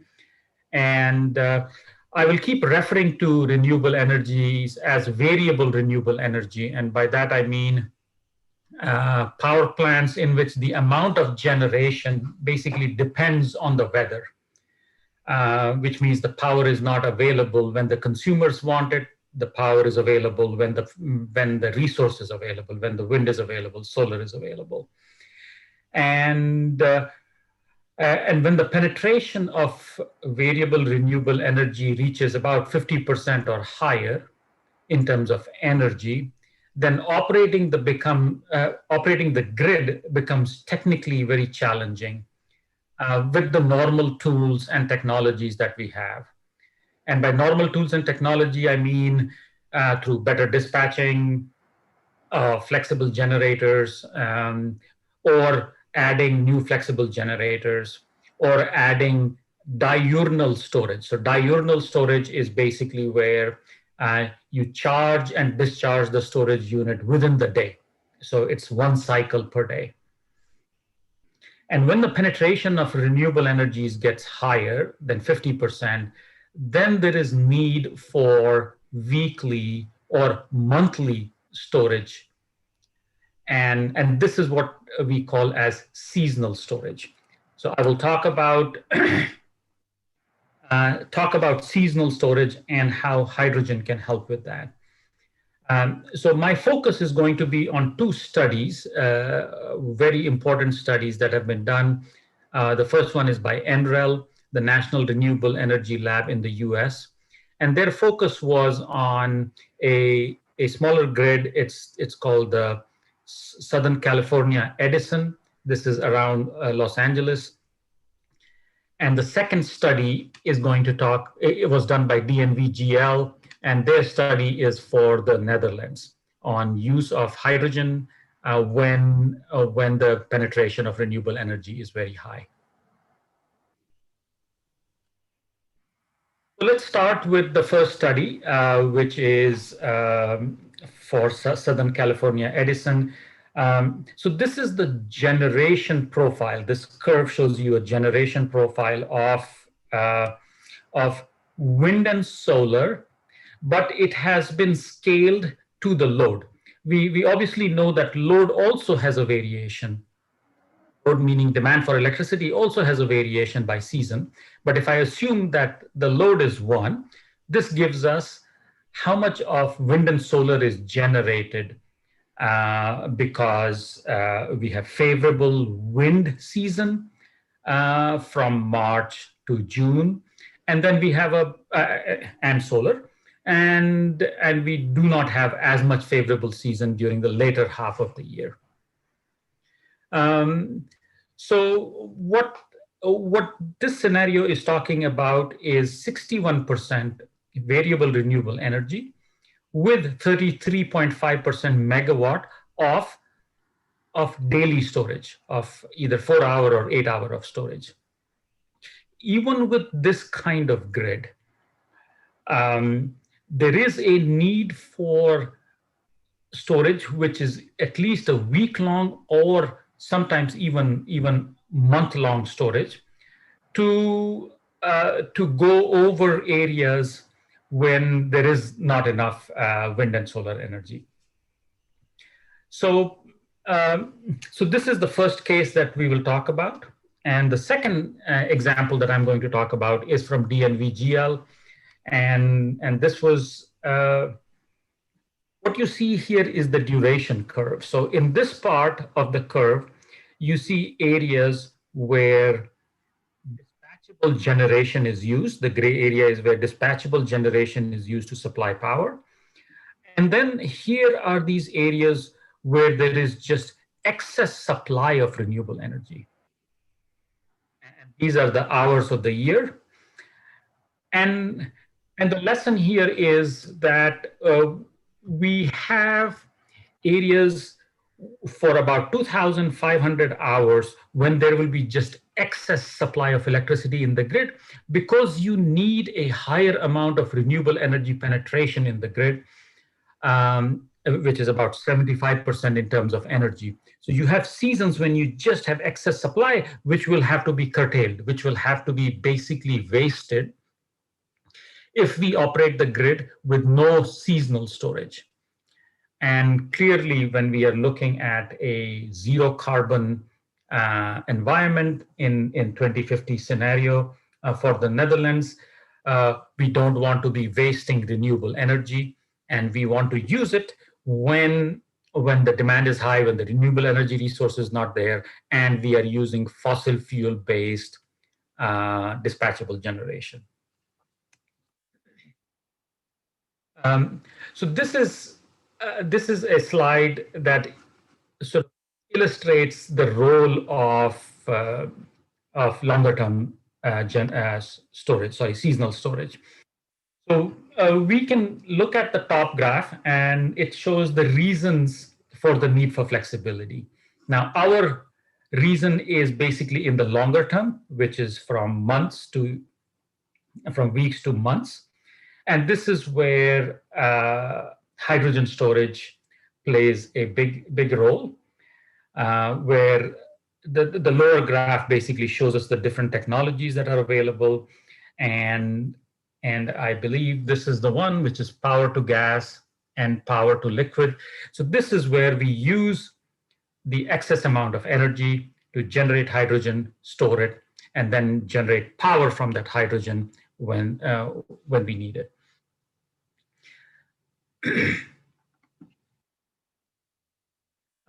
This is a next graph which again shows the key important role of seasonal storage, which tends to be extremely high in terms of power requirements. So hundreds of megawatts, 1 gigawatt, and it requires a lot of energy, a lot of hours. So this is not storing 1 hour, we are storing weeks and seasons amount of energy in the storage. So these are the different applications. Now, from a technology standpoint, if we look at, there are basically 3 technologies that compete here. Either it is pumped hydro, compressed air energy storage, or hydrogen generation. And as you can see, hydrogen is the only one that kind of goes beyond weeks and goes into seasons. And it covers the power range that we require for moving towards a zero carbon power sector. So now this graph shows us the results of the NREL study. And I'm going to the English version. So the big graphic here is to tell us that there are 2 ways of measuring the cost of energy, or there are two metrics of looking at how seasonal storage should be evaluated. One is just purely based on the energy cost, which is this levelized cost of energy. The second way is to look at a benefit cost ratio of the technology, where benefit cost ratio looks at the cost of greenhouse gas emissions, and the cost of health, and so on. So those are the benefits that hydrogen gives you. And if the benefit cost ratio is higher than 1, then that is a viable technology that should be used. Now, in 2025, the hydrogen technology costs are pretty high. This is the red line here. However, you can see that the slope of this curve is very low, which is as we increase, as we scale this generation to store 20 days, 30 days of energy, the cost doesn't rise as fast. The other two technologies, hydro and compressed air, the cost rises very fast.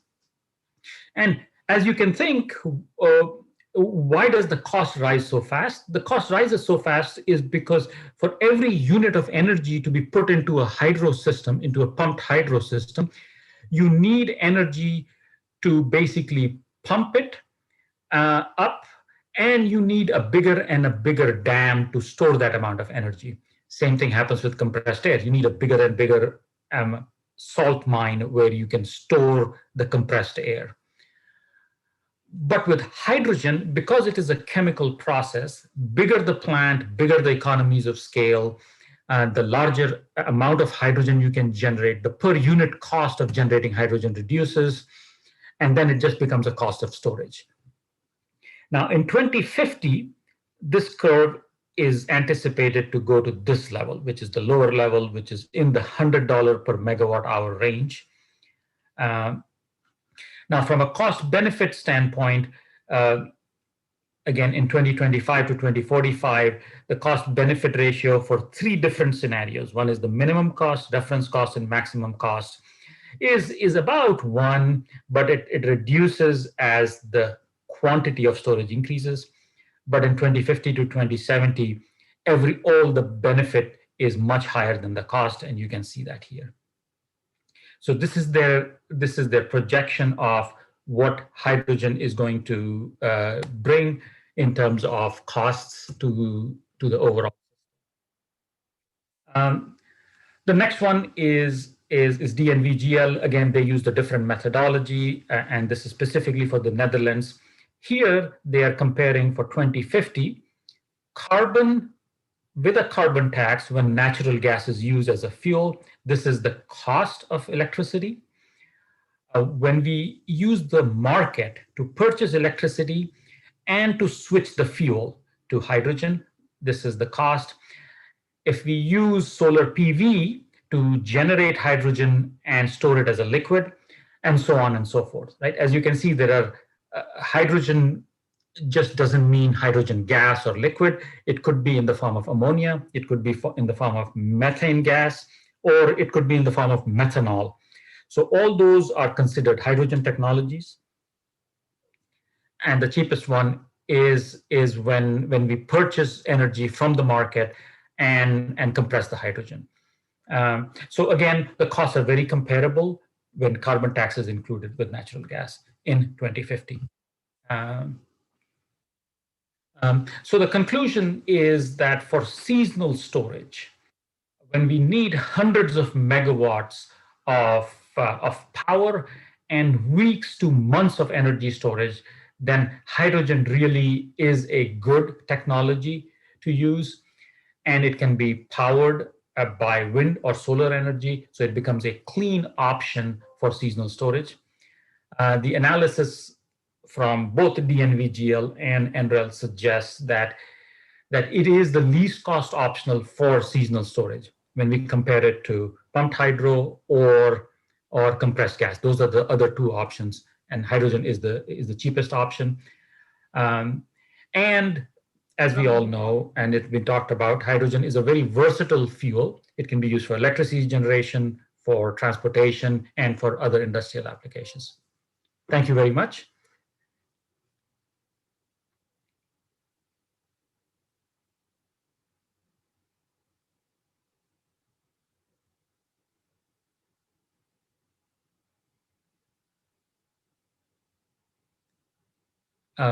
we can move to the next presentation. So I'm done. I think the moderator is on mute.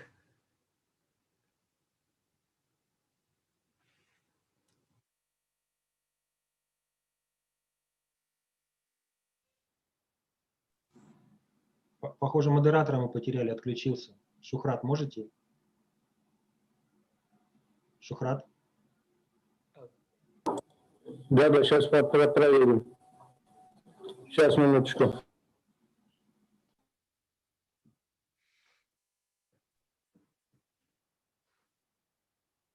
Well, while we are checking, if anybody has questions, I can answer it.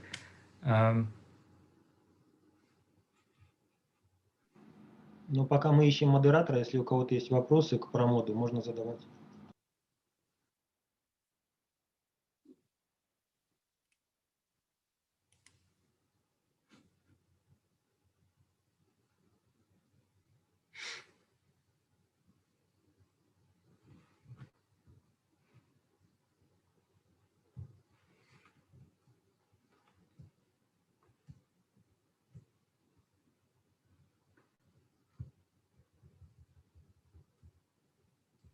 Ну, Вроде как Бахтиер Шамсиев хотел задавать вопрос до этого. Да. Не, я хотел задать.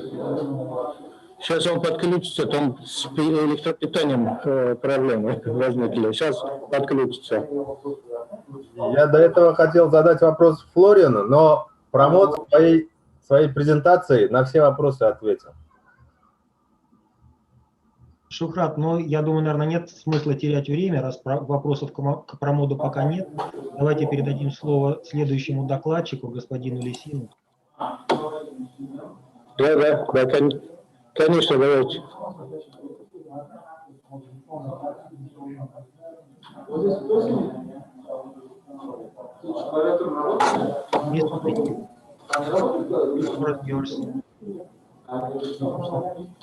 Assalomu alaykum, Shuhrat aka.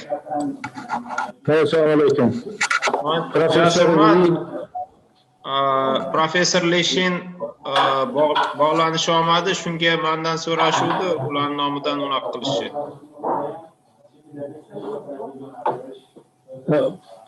Yaxshi. Bo'lmasa sizga navbat.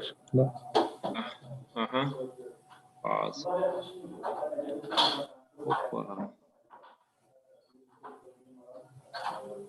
Sizga nimani berish kerak edi, upravlengani? Ha, moderator.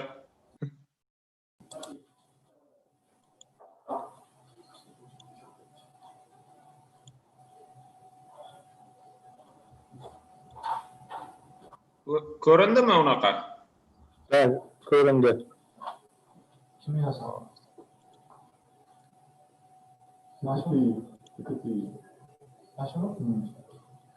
Good afternoon to everyone. So, on behalf of the Professor Lishin, I will do the presentation. If there is no any problem, I can start.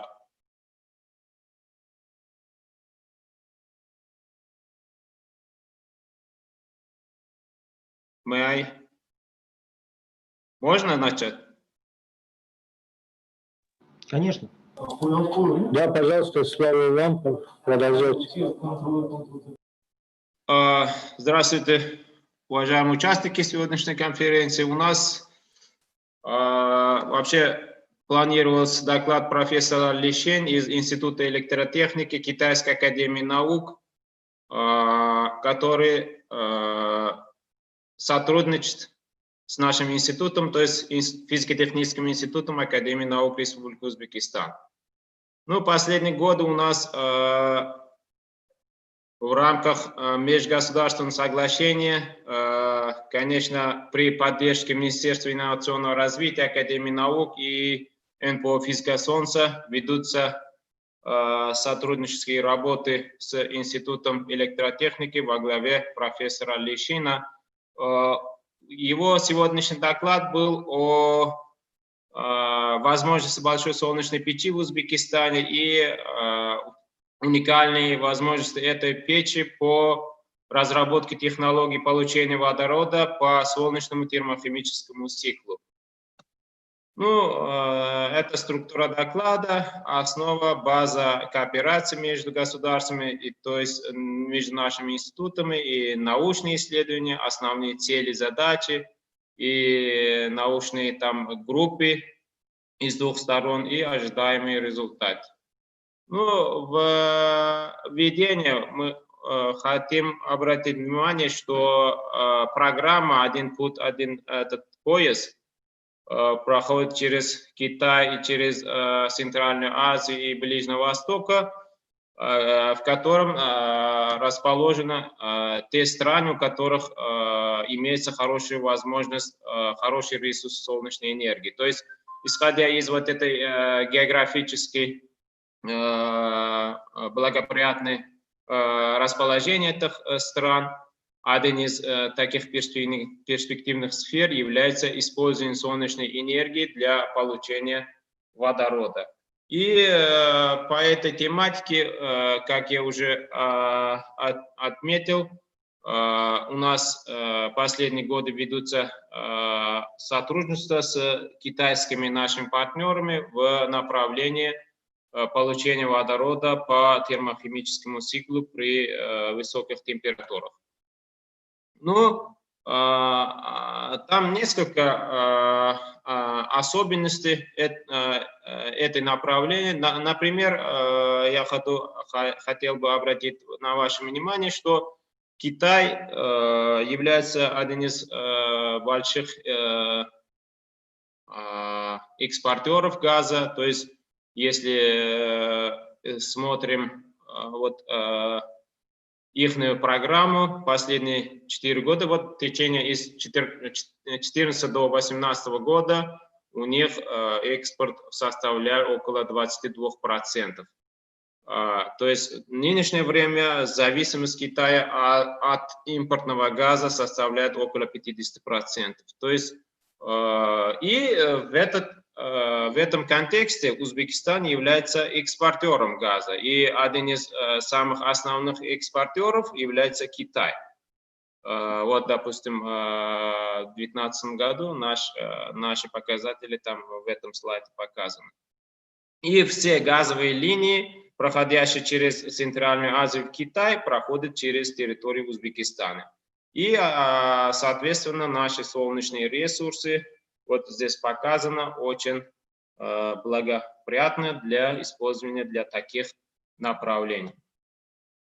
Еще один такой момент есть. В мире существует 2 печа, один во Франции, второй у нас, поскольку для такого подхода, для использования термохимического цикла на выработке водорода, очень хорошая возможность есть у обеих печах. Но один из этих печек находится у нас, поскольку у нас есть хорошая возможность. Если, допустим, посмотрим историю, там около 95% получаемого водорода в мире сейчас придется на долю реформации метана. А фотокаталитический и фотоэлектрокаталитический процесс тоже существует, но у них пока что технологии очень эффективность низкие, ниже, чем 3%. Электролиз через использование фотоэлектрических преобразователей это относительно в нынешнее время является дорогой технологией. Поэтому у нас основной фокус был на термохимическом цикле с использованием концентрированного солнечного излучения. Конечно, основным акцентом на большую солнечную печь в Узбекистане. Наш партнер – это Институт электротехники Китайской академии наук, один из базовых институтов при Академии наук Китая. Ну, у них есть несколько приоритетных направлений. Один из них является использование солнечной тепловой энергии в различных направлениях. Профессор Личин, его профиль, один из перспективных профессоров в этом направлении, здесь в этом слайде, ну, частично представлены его результат за последние 5 лет, ну, публикации и так далее, патенты, его группа, основные полученные проекты, финансируемые Китайской Народной Республики и различными фондами. У нас, в принципе, существует сотрудничество с 2006 года до нынешнего времени, несколько публикаций в цитируемых журналах, начиная от использования солнечной тепловой энергии в пассивных системах до получения водорода при использовании высокотемпературных концентрирующих систем. Ну, в прошлом году у нас был проект, совместный проект в Китае, в рамках которого нами был разработан первый прототип реактора выработки водорода, получения водорода из воды. Но сейчас у нас ведутся работы по, мы подали проект, совместный проект, финансируемый Министерством инновационного развития на 2 года получения водорода с помощью нового разрабатываемого реактора, который используется в фокусе большой солнечной пути в Узбекистане, в рамках которого рассматривается 3 параллельные задачи. Первый – это выбор самого оптимального материала для использования именно этого реактора с учетом основных термодинамических характеристик, кинетические характеристики, стабильности и так далее этого материала. Второй этап – это разработка конструкции, дизайна самого реактора с учетом его эффективности, рабочие режимы и рабочий диапазон. Третий этап – это самую оптимальную систему, то есть если будет реактор, там будет вырабатываться водород и тепловая энергия, конечно, и вот это в общем, в целом, самому систему, как мы будем использовать дальше процесс, использовать вот эту энергию и получаемого водорода, связанные с следующим этапом исследования других групп, которые связаны с хранением и транспортировкой этого водорода. Вот это основные цели наших совместных исследований. Конечно, с учетом возможностей из 2 групп, в основном с упором на высокотемпературный термохимический цикл получения водорода с использованием различных типов катализаторов. В основном у нас планируется использование окиси сера и различных пар перовскитов с учетом параметров самого реактора. И дальше идет изучение его термодинамических, кинетических характеристик и оптимизация механизмов работы.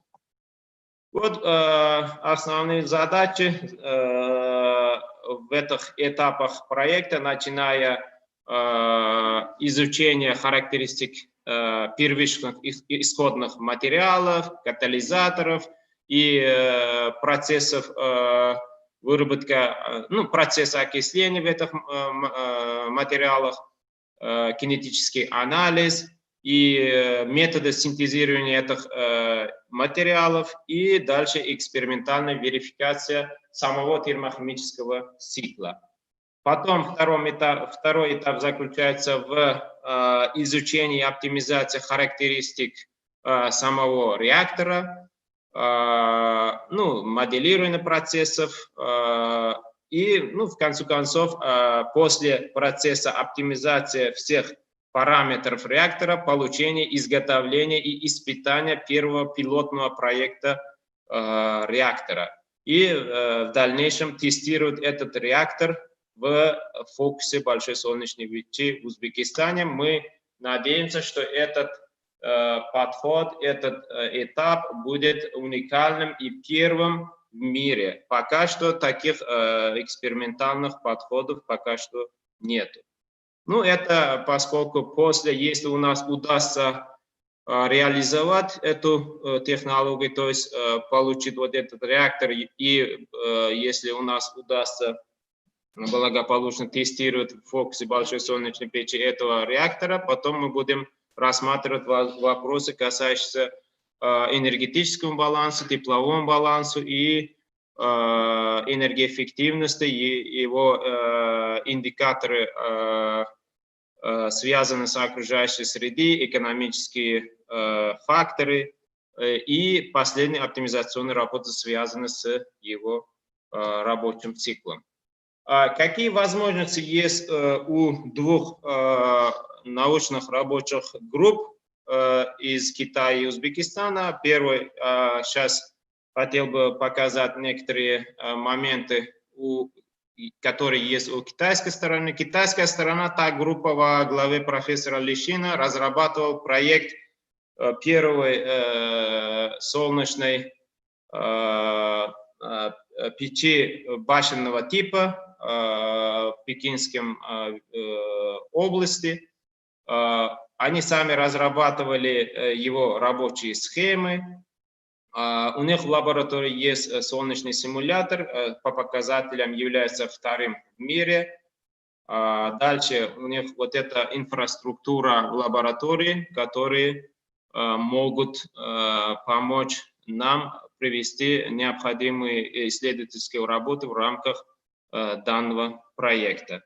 Также у нас тоже есть некоторые возможности для проведения этих исследований, соответствующих исследований. В основном у нас есть, конечно, уникальный объект, большая солнечная печь, в фокусе которого мы планируем испытать тот первый вариант разрабатываемого, планируемого реактора. Ну, дальше идет вот результат, конечно, будет оптимизированы показатели самого реактора, и мы будем рассматривать, как будет переход из традиционного полигенерационной системы на таких систем, которые с помощью одного объекта можно вырабатывать холод, тепловую энергию, электричество и, конечно, получение водорода. Там есть несколько факторов. Ну, в рамках вот этих исследований мы хотим изучать по мере возможности максимум этих факторов. Ну, сейчас у нас пока что есть меморандум о научно-техническом сотрудничестве между двумя организациями, подписанный в прошлом году, который будет действовать в течение 4 года. Основные там пункты указаны, состоящие из 10 пунктов. Но основная два задачи в рамках этих проектов – это краткосрочные задачи, конечно, получение разработки этого реактора и провести испытание этого реактора в реальных условиях большой солнечной печи в Узбекистане, а в долгосрочной перспективе мы, конечно, заинтересованы вести исследования после выработки водорода, как мы можем, какие у нас возможности подключения обычной газопроводной линии и инъекция в каких-то концентрациях получаемого водорода в обычную линию. Вот это коротко, что мы хотели с вами обсудить на сегодня. Если вопросы будут, конечно, я буду рад. Спасибо, доктор Ахатов. Я тут хотел бы отметить, что все-таки эта большая солнечная печь является одним из инструментов в начале получения для водорода путем расщепления воды. В будущем все-таки мы планируем создание малых солнечных печей для упрощения вот этой всей процедуры. Так как, кто не знаком с большой солнечной печи, я хочу сказать, проинформировать, что отражательная поверхность большой солнечной печи составляет около 3000 квадратных метров. То есть это такая огромная махина. И там будут проводиться все-таки работы не только ради получения водорода, и ряд других исследовательских целей имеют. Поэтому все-таки первый вопрос, то, что вы совершенно правильно сказали, надо все-таки разобраться с реактором, а там дальше уже второй план – это создание малых солнечных печей, чтобы они были мобильные и более удобны к работе. Спасибо. Спасибо вам большое, спасибо. Спасибо. Ну, к вам, кстати, есть вопросы, но это в конце мы вам зададим. Значит, спасибо. Один из вопросов, который поднимал господин Прамод Джейн в своем докладе, это накопление энергии и потом же использование. Вот Следующая презентация как раз таки посвящена вот этим вопросам. Так, значит, презентацию будет проводить доктор Шавкат Маматкулов, заведующий лабораторией Института материаловедения Академии наук. Презентация называется «Перспективы использования топливных элементов в развитии водородной энергетики в Узбекистане». Доктор Маматкулов, пожалуйста, вы готовы?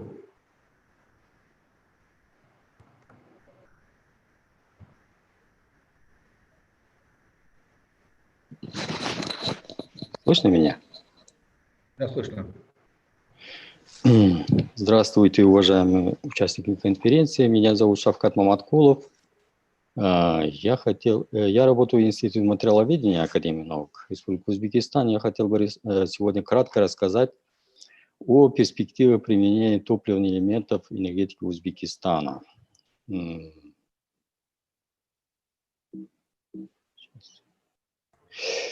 Становится очевидным, что в ближайшем будущем мы будем переходить к водородной энергетике. Водород будем использовать как топливо при вырабатывании тепло, электрическую энергию, и будем использовать как топливо жидкое или газообразное. Но, однако, использование водорода ставит перед нами требования на условия эксплуатации по безопасности и определенные или жесткие требования оборудованием по эффективности реализации конверсии химической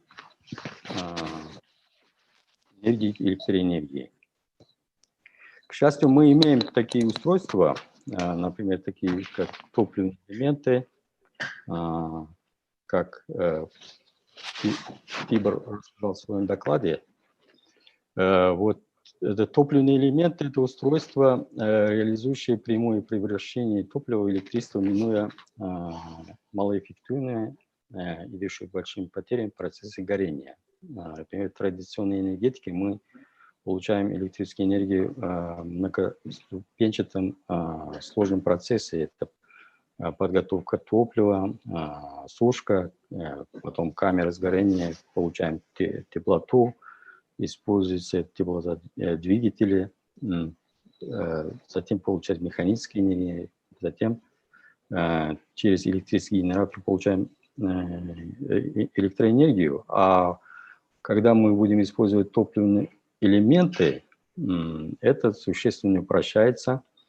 Это после очистки топлива через топливный процессор, используя топливные элементы, инвертором, получаем электроэнергию.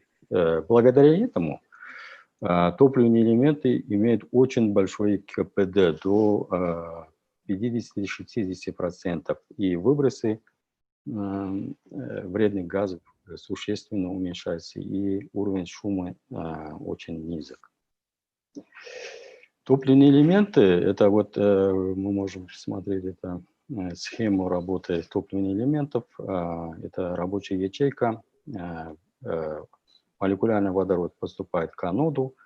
Анод одновременно является проводящим элементом и катализатором разлагает молекулярный водород иону водорода. Ионы водорода, проходя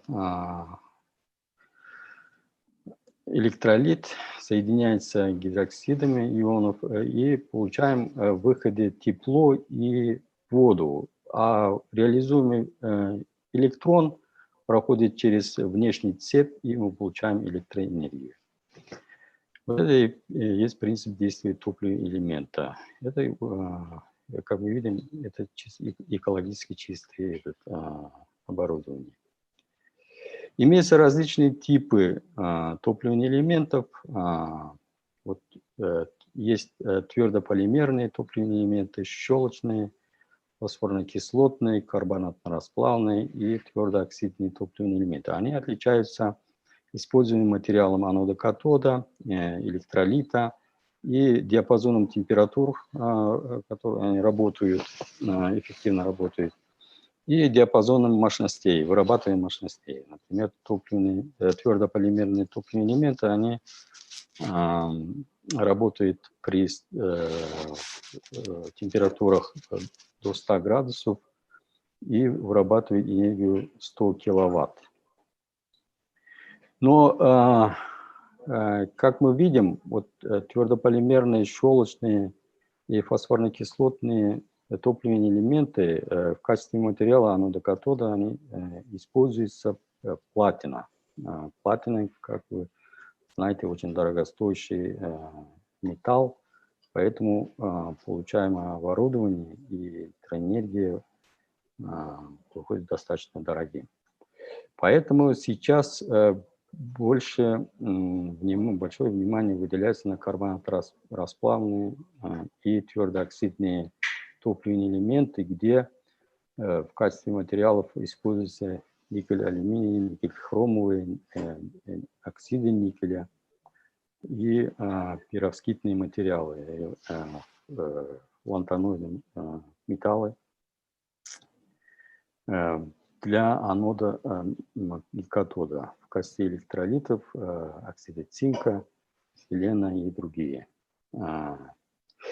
И твердооксидные топливные элементы работают при больших температурах, поэтому в них можно использовать различные топлива. Кроме водорода можно использовать метан, пропан, этанол и другие материалы. Здесь можем видеть вырабатываем энергию топливных элементов по мощностям, тогда как вот твердополимерные топливные элементы вырабатывают мощности до 5 мегаватт, фосфорно-кислотные до 10 мегаватт, твердооксидные топливные элементы могут вырабатывать энергию мощностей до 500 мегаватт, поэтому твердооксидные топливные элементы они более перспективны в использовании. По вырабатываемым мощностям можно использовать топливные элементы в автотранспорте, железнодорожном транспорте. Кстати, в Германии уже запущен пилотный проект по электропоезд, который работает в топливных элементах. Можно использовать в водном транспорте, в сельском хозяйстве для обеспечения тепло и электроэнергии деревни, коттеджи, птицы, животноводские фермы, что очень актуально для Узбекистана. Ну и портативные источники питания, это уже они используются. Очень актуальным является использование топливных элементов в катодной защите и связи в перифериях Узбекистана, и также на магистральных газопроводах до 5 киловатт, в коммунальных хозяйствах в крупных городах, для газовиков, геологов, которые работают вахтовым методом. В буровых установках можно использовать топливные элементы. И, естественно, в химическом производстве тоже можно использовать. Ну, в настоящее время топливные элементы очень широко используются в космических технологиях, в военной промышленности, ну и в развитых странах уже используются топливные элементы для обеспечения электроэнергией домов в частном секторе тоже. Ну, проблема тоже существует. Проблема внедрения топливных элементов сейчас это высокая себестоимость. Это порядка $700 на киловатт. И низкий ресурс. Они работают до 3 лет. И, конечно, высокие требования к чистоте топлива. Поэтому сейчас наша задача это получение новых материалов, увеличение, значит,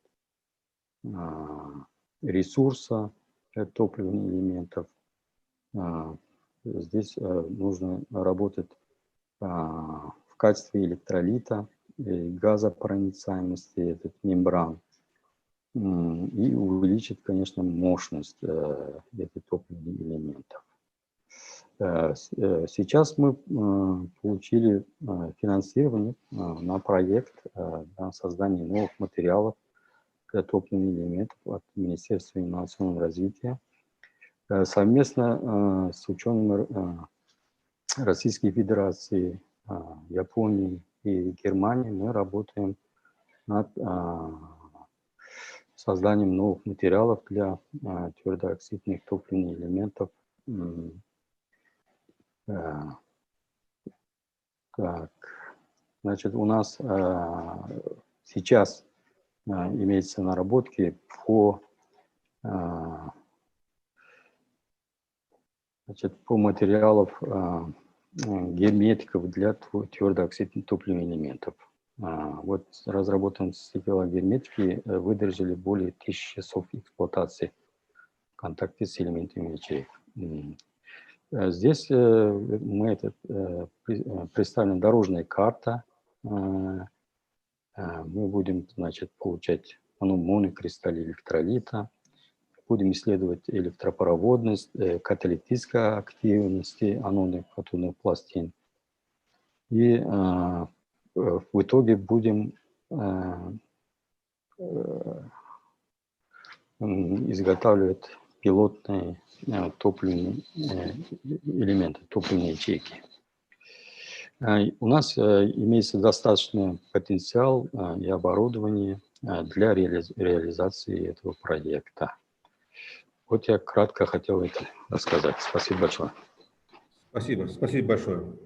Ну, для того, чтобы работали эти топливные элементы, нужен сам водород. Поэтому эти два проекта, которые представил доктор Ахатов и вы, они взаимосвязаны.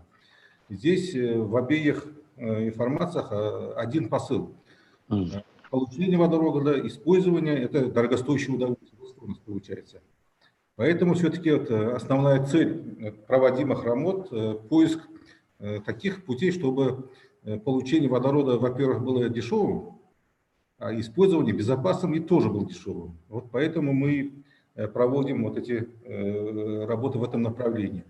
Но опять же, для снижения энергии, снижения себестоимости получения водорода сейчас используются специальные катализаторы. Для снижения себестоимости топливных элементов – оксидные элементы. Вот следующий доклад, представляемый профессором Руфатом Абиевым, который представляет Институт химии и силикатов имени Гребенщикова Российской академии наук, именно посвящен этим вопросам. Развитие методов и аппаратуры для синтеза различных оксидных материалов, перспективных для использования водородной энергетики. Руфат Шавкатович, слышите нас? Мне сообщали, что у него нет видеоизображения, а он сам есть. Руфат Шавкатович. Я сам есть. Добрый день. Слышно меня? Да, вас слышно хорошо. Добрый день. Сейчас я включаю демонстрацию экрана. Hello, everybody. First of all, I would like to apologize for my for being invisible today. Today we have a fest in Russia. That's why we are all at home, and I don't have any video camera. Now I will switch into Russian in order to allow our colleagues from Uzbekistan to understand me. I know that most of them understand very well Russian. Итак, я переключаюсь на русский. Значит, вот, собственно, моя презентация. Сейчас я запущу показ. Видно хорошо? Да, хорошо видно. Да, у меня слайды сделаны на английском языке, но я думаю, что всем будет понятно. Значит, так, речь пойдет о разработке способов и оборудования для синтеза оксидных материалов, и в том числе и тех, которые могут быть использованы для водородной энергетики. Но мы берем шире, потому что тут область применения гораздо более широкая, чем рассматривается на данной конференции. Вот кратко содержание моей презентации. Я расскажу сначала о новом виде оборудования. Это микрореакторы. В частности, я остановлюсь на микрореакторах со сталкивающимися струями и расскажу на двух примерах, покажу, какие они дают преимущества. Вот так вот. Значит, начнем с введения. Ну вот, если вы посмотрите на эту диаграмму, на которой показаны по оси X пространственный масштаб, по оси Y временной масштаб, но мы видим, что начиная от атомарного строения, молекулярного и вот вплоть до уровня завода, надо видеть связь между этими уровнями для того, чтобы оптимально проектировать производство, для того, чтобы мы могли получать то, что нужно на выходе и обеспечивать потребности экономики в конечном счете. Ну вот я хочу сейчас остановиться на одном очень важном вопросе, на который часто не обращают, к сожалению, внимания. Ну вот в беседах с коллегами-химиками часто сталкиваюсь с вопросом о том, а как вы организуете синтез, как у вас там идет перемешивание? Они говорят, ну как, мы просто перемешиваем и все. Это все равно, что если бы меня спросили, а какую вы соль используете, я бы сказал, ну какая, ну соленая на вкус, вот и соль, какая разница, какая там соль. Вот примерно так же смешно это звучит. Существует 3 уровня перемешивания. Первый – это макромасштаб, то есть когда у вас есть большой аппарат, допустим, да, и определяется все, значит, временем пребывания. Кривая распределения времени пребывания является этой характеристикой. Мезоперемешивание, она уже более мелкомасштабная, она имеет уровень масштаба турбулентности Колмогорова и соответствующие ему масштабы временные и пространственные, турбулентная диффузия, соответственно, он рассчитывается, тоже, в общем-то, известно. Но вот когда мы говорим о равномерности, о получении качественных значит, продуктов, наночастиц в первую очередь, нам нужно обеспечить высокую равномерность распределения ионов исходных компонентов в растворах с тем, чтобы они могли образовывать продукты с заданной стихиометрией, а не в произвольном соотношении собираться в продукт. И вот эти вещи определяются такими параметрами, как время микросмешения, скорость диссипации энергии. Чем выше скорость диссипации энергии, эпсилон, вот она, тем, значит, меньше время микроперемешивания. Вот я здесь показал на этом слайде несколько видов микроаппаратов, которые наши коллеги разработали в основном в Германии, Великобритании, США. Ну вот здесь, на этой диаграмме, наши французские коллеги провели сравнительный анализ нескольких видов микрореакторов, и, как вы видите, они все укладываются в достаточно узкий коридор, где показано, что время микросмешения, оно может составлять до 1 миллисекунды, но это при удельной скорости диссипации энергии примерно 10 в 4, 10 в 5. Что еще важно отметить, что вот задумайтесь, коэффициент полезного действия любого реактора не превышает 3%. Вот жидкостные реакторы, да, в котором мы производим синтез, вот пока, значит, наша цель хотя бы на 10% выйти. Вот, значит, я теперь хотел бы рассказать о том, что нам удалось синтезировать порядка 10 соединений, среди них это феррит кобальта, ортоферрит висмута, фосфат лантана. Недавно мы получили феррит гадолиния, он сюда не вошел. Я напомню, он используется в качестве для компьютерной томографии в том числе. И так далее. Мы можем позволить себе синтезировать очень широкий спектр соединений. Мы открыты для сотрудничества и взаимодействия. Но вот теперь хотел бы рассказать о существующих методах. Значит, обычные методы, вот сейчас даже считающиеся современными, это метод гидротермальные или солиотермальные, когда берутся растворы 2 веществ или более веществ, они помещаются в автоклав и дальше в печь, и дальше все это прогревается, не менее суток выдерживается в печи, и там что-то как-то идет неконтролируемо. Потом все это открывается при высоких температурах и давлениях, и вот все с замиранием сердца ждут, что же там получится, какие там продукты. Ну и не всегда получается то, что нужно. Почему? Ну потому что мы не можем там ни давление, ни температуру четко контролировать. Вот. Ну потом процесс длительный. Частицы получаются не всегда такими маленькими, не всегда наноразмерными, как хотелось бы. Вот. И вот по этой причине мы и стали заниматься разработкой условий, при которых можно было бы обойти эти ограничения, и пришли вот к такому решению. Значит, здесь речь идет о сталкивании 2 струй, вот они показаны на экране слева и справа. При их столкновении формируется жидкостная пелена, вот она видна здесь в 3/4, здесь вот сбоку. Толщина этой пелены составляет несколько десятков микрометров. Объем вот этой зоны, где происходит само столкновение, составляет порядка 1 микролитра. То есть задумайтесь, у нас скорости могут достигать там 20, даже до 40 метров в секунду мы доходили, а объем этой зоны я уже назвал. То есть скорость диссипации энергии очень маленькая. Мы в маленьком объеме там рассеиваем большое количество энергии. Это позволяет нам очень быстро смешивать компоненты. Но вот здесь некоторые параметры, которые позволяют охарактеризовать эту пелену. Мы можем рассчитывать ее геометрию, объемы рассчитывать, толщину рассчитывать. Это все поддается расчету. Я не буду на этом долго останавливаться. Теперь перейду к примерам. Вот пример ортоферрит висмута. Значит, тут протекает несколько реакций. Во-первых, в реакции, допустим, у нас образуется продукт конечный, образуется из исходных компонентов. Это нитраты, висмута и железа. Первично из них образуются оксигидроксиды. Потом, значит, они превращаются в оксиды, в гидроксиды, и гидроксиды затем уже проходят термическую обработку. Вот эти первые две строчки, они относятся к нашим условиям. Мы проводили термическую обработку при температурах 420-440 градусов и получали нужный нам продукт, нужной чистоты и нужных размеров. Но вот сравнение с другими методами синтеза показало, что при гидротермальном синтезе может образовываться, помимо этого, еще другие виды, такие как селенит и мулит. Посмотрите, соотношение висмута и железа уже не 1 к 1, как вот здесь, как должно быть, а 25 к 1 или 2 к 4. Это, мягко говоря, не очень приятно, когда вы получаете на выходе сразу 3 продукта, и как потом эти наночастицы отделять, не эпицентр же, да, значит, это серьезная проблема. Вот, значит, вот так вот выглядел наш реактор, вот вы видите фотографии пелены, образующиеся при столкновении, здесь все происходит смешение.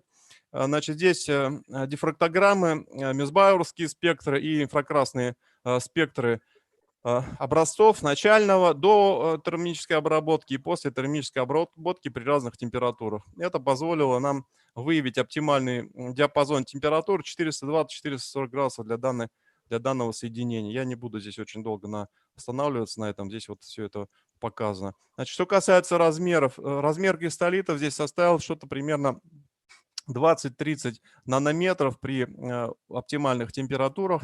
Увеличение температуры привело к росту частиц, как вы видите, вот при 600 градусах. Да? Ну вот здесь вот результаты сканирующей и просвечивающей электронной микроскопии для исходного образца и для уже прошедших термообработку частиц. Ну вот это для 600 градусов. Мы провели сравнение экспериментальных данных для различных видов синтеза. Это гидротермальный синтез, глицин-нитратный синтез и с использованием нашей методики. Ну вот вы видите, что размеры здесь существенно меньше. Ну вот здесь сосредоточены краткие выводы, касающиеся данного соединения. Я не буду на них очень долго останавливаться. Перейду к фосфату лантана. Фосфат лантана, казалось бы, достаточно просто образующееся соединение, которое может формироваться при простом приливании одного раствора к другому. Но что вот мы обнаружили при использовании нашей методики? Мы выявили, что образуется, как положено, фаза рhabdophana при формировании, значит, частиц конечных. Но самое интересное, вот здесь результаты СЭМ и ТЭМ представлены. Частицы имеют игловидную структуру. И оказалось, что золь, который мы получили, он довольно быстро переходит в устойчивый гель. И этот гель обладает уникальными свойствами специфической реологии. Сейчас мы рассматриваем различные области применения вот этой специфической реологии. Они вот открывают новые возможности. Я, к сожалению, не могу все здесь рассказывать. Тут есть некоторые моменты, которые требуют проработки дальнейшей нами. Вот. Ну, значит, мы проанализировали гидродинамику данного процесса. Вот я уже говорил о зоне столкновения. Этот объем я уже указывал. Здесь происходит наибольшая диссипация энергии. И она у нас составляет до примерно 10 в 7, 10 в 8 степени ватт на килограмм. Это, как вы помните, выше даже, чем в известных микрореакторах, которые я вам показывал на одном из первых слайдов. Ну, здесь вот показана методика расчета, которой мы пользовались для того, чтобы найти удельную скорость диссипации энергии. Вот она, эпсилон. Значит, ну вот как вывод, можно сказать, что вот разработанный аппарат, он позволяет добиться хороших результатов, получить наноразмерные частицы в мягких условиях, то есть при комнатной температуре, при атмосферном давлении, за время, составляющее порядка 1 миллисекунды. То есть это то время, которое сопоставимо с продолжительностью реакции, когда нам не нужно ждать очень долго, и мы рассчитываем на то, что у нас, во-первых, успеет произойти реакция до конца, во-вторых, значит, частицы не будут агломерироваться и расти чрезмерно и сохранять свой исходный размер. Вот такие преимущества. Вот здесь мы показали диаграмму Дэвиса и Долинского, модернизированную. Вот с верхней части это различные известные аппараты, а это вот аппараты с более эффективным использованием энергии. Ну вот, значит, мы считаем, что наши аппараты, вот они относятся к нижнему коридору.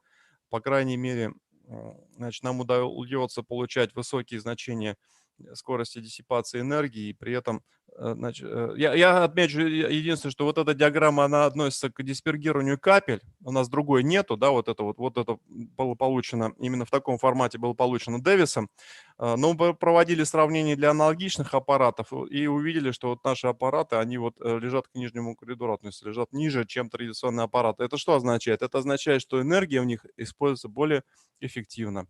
Здесь был проведен анализ размеров частиц, и было показано, что, значит, можно считать, вот в качестве такой рабочей гипотезы, которую, конечно, еще предстоит независимыми методами проверять, можно считать, что при вот таком способе синтеза формируются микровихри, даже, я бы сказал, нановихри, которые можно считать нанореакторами, в которых, собственно, и происходит взаимодействие трех элементов, в данном случае, например, висмут, железо, кислород. И когда у них нет большого разброса по количеству ионов, то есть не будет уже такого, когда на 39 ионов приходится один ион другого вещества. Тут они достаточно равномерно в этом нанореакторе распределены. Это и приводит, по нашему мнению, к тому, что формируется чистый продукт в соответствии со стихиометрией. Вот, пожалуй, у меня и все. Но здесь заключение, я не буду здесь повторять, что вот микрореакторы являются многообещающим средством для получения наночастиц разной этиологии. Мы вот уже, я уже говорил, мы уже порядка 10 соединений синтезировали.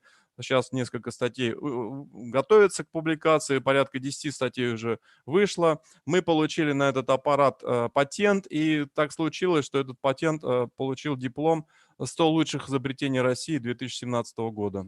Вот 3 года назад это произошло. Вот, у меня все. Я вас благодарю за внимание. И вот здесь я хочу показать, видите, Петр I, когда строил дворец в Петергофе, значит, он поставил там фонтан, и видите, ну там струя всего одна. Вот если модернизировать этот фонтан, мы могли бы здесь тоже синтезировать наночастицы при столкновении двух струй. Спасибо за внимание. Спасибо, Рауф Шавкатович. Значит, ваш доклад мы во время предыдущего семинара между Институтом материаловедения и вашим институтом прослушивали. Мы все-таки решили еще раз вас пригласить, так как он вызвал у нас большой интерес. Спасибо большое. Я думаю, что особенно синтез различных оксидных материалов для получения водорода очень интересен для вас. И будем вас еще беспокоить. И очень надеемся, что мы вас увидим в качестве эксперта или соисполнителя в наших проектах. Спасибо. Спасибо вам. Я еще раз повторю, что мы открыты к взаимодействию. Значит, надо смотреть, какие будут объявляться значит, заявки на гранты, и мы готовы совместно с вами участвовать в проектах, выполнять их с большим удовольствием. Спасибо вам за то, что вы пригласили участвовать в этом великолепном совещании, конференции сегодня. Спасибо. Спасибо.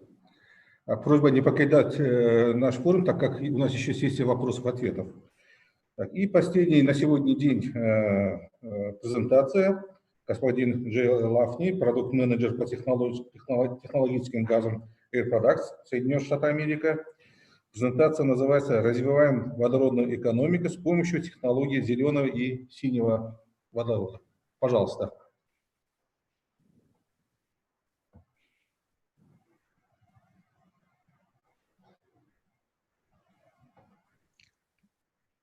Great, thank you very much. My name is Jay Lockney. I'm the product development manager at Air Products, and thank you for the opportunity to share our capabilities for driving the hydrogen economy with green and blue hydrogen on world scale projects. Can you hear me and see my presentation? Is that good to go? I'm Да, мы assuming. видим. Yeah, great. Okay. Yeah, so just a little background, background on Air Products. We recently became the largest American chemical company with a market cap of over $65 billion. We have 17,000 people worldwide. We seek and perform mega projects all over the world with a specialty in various kinds of world scale hydrogen projects. We have customers over 170,000 customers worldwide, and we service a variety of industries, 30 plus industries. And one of our models is developing hydrogen franchise pipelines to customers in regions, and we have over 2,900 kilometers of pipelines in our franchises globally. Okay, so just a quick view of trends in global energy via the IEA data that the hydrocarbons aren't going away. They're going to be needed to meet the world's energy demands, but in the foreseeable future, we're going to need blue hydrogen, which is has most of the CO2 removed in the near term, and in longer term, the green hydrogen, which doesn't have any CO2 associated with it. As you can see on the chart on the right, there's going to be various means to reduce the CO2 emissions. That's scaling up from 2015 to 2040, and Air Products is participating in all these areas shown on the chart.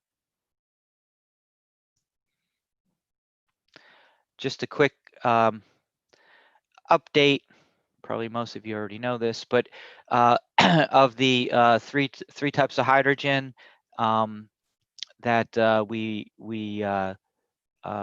produce, it's the green hydrogen is low carbon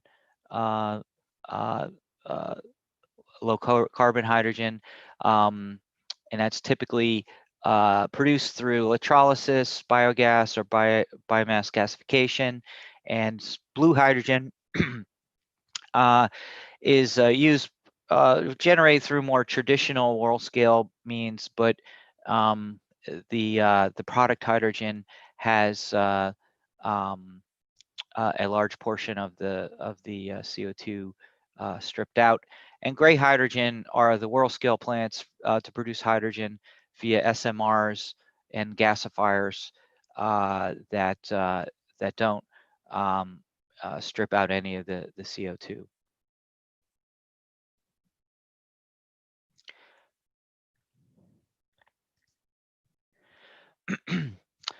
Air Products is the world leader in hydrogen. We have the most on-site generation production facilities in the ground right now. We have over 32 billion normal meter cubes per year of production. We have the biggest pipelines all over the world, primarily to to provide some of the largest refineries in the world with hydrogen for hydrocracking and hydrotreating and so forth. But on the hydrogen fuel for mobility, we've been for many years in hydrogen fueling for hydrogen vehicles. We have over 250 fueling stations worldwide, 30 plus hydrogen electrolyzer projects, and many patents in this area. So we do have a view to the large scale generation of hydrogen and on the smaller scale distribution of the hydrogen for mobility applications. This next slide is kind of hard to see, but in general, it shows that Air Products participates in all phases of the hydrogen production at many different feedstocks and many different generation methods to get the hydrogen from the fossil fuel base feedstock, the electrolysis through wind and solar or natural gas to produce the hydrogen, and the processes across the top are really gray and blue type generation. SMR is the world standard for producing gray hydrogen and actually blue hydrogen also. We have a fleet of almost 40 steam methane reformers all over the world that we own and operate, and we do purify it, compress it, and get it to the our tonnage market via pipeline, trailers for smaller customers, tankers for medium-sized customers. Along the bottom are the more green supply chains for electricity through electrolysis and liquefaction, and distribution via tanker to our customers. So we've been doing this for almost 40 years, and we are participating in all segments of hydrogen. The next slide is just a summary of the hydrogen syngas core production competencies that Air Products has. The green items are the technologies that we've been practicing for about 40 years: steam methane reformers, natural gas gasifiers, and air separation units, and syngas cleanup.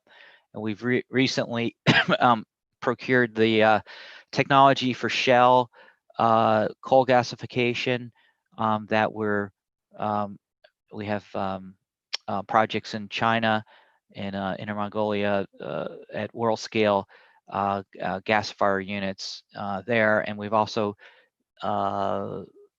procured the license for the GE gasification for slurry, also a coal gasification technology. So as far as coal gasification, that we have all the viable technologies needed, and we've folded that into our operating knowledge to not only be able to design and build the plants, but operate them in a highly reliable manner.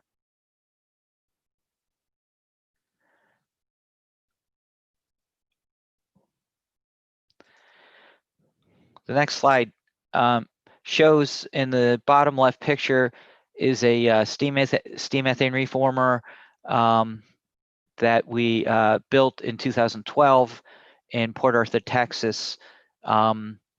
This project had been just a gray hydrogen steam methane reformer, but it had been converted to a blue hydrogen source with the CO2 VSAs, Air Products proprietary technology was added to treat the product hydrogen before it went to the refinery, and it was a project that we participated with the U.S. government funded Department of Energy to add on this CO2 VSA project, which the CO2 VSAs are shown in the upper right corner, and they're used to purify the hydrogen and remove the CO2.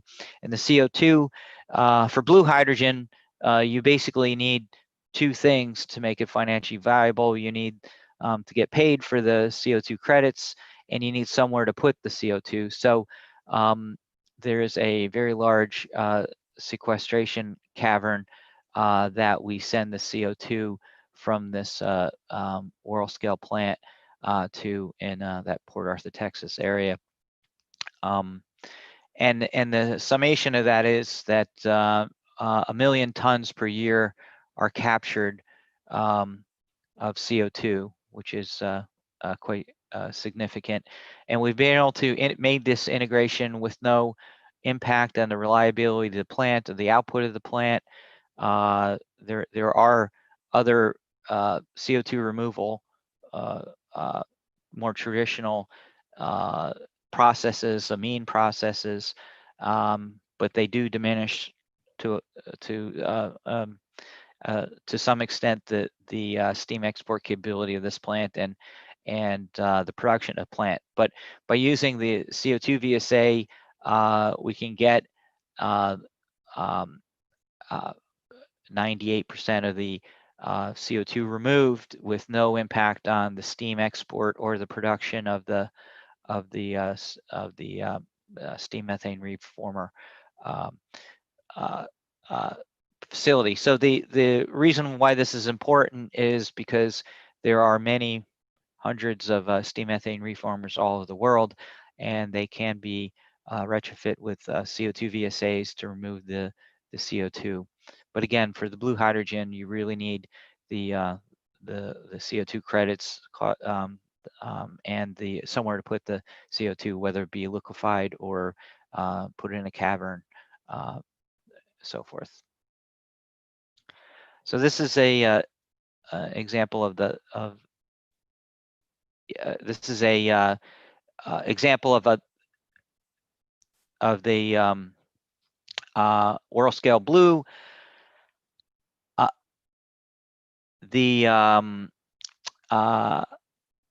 Also, we have capabilities of the hydrogen fueling stations.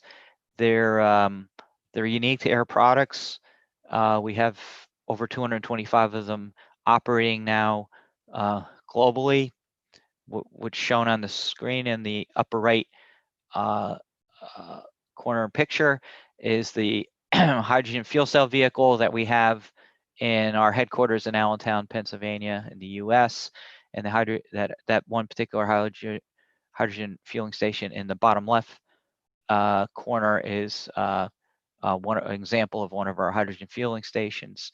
And we also have a new fueling station in Saudi Arabia, and that's our chairman there in the bottom right picture.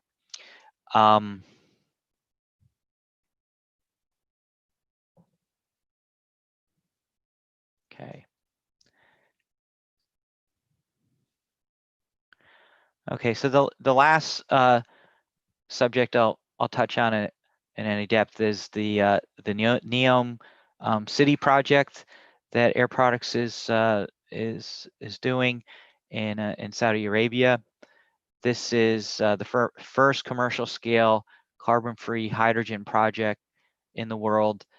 It's going to produce 650,000 kilograms a day of carbon-free hydrogen. It will eliminate over 3 million tons of CO2 emissions, which is equivalent to 700,000 cars, typical vehicles on the road. And it demonstrates the best available technology for green hydrogen.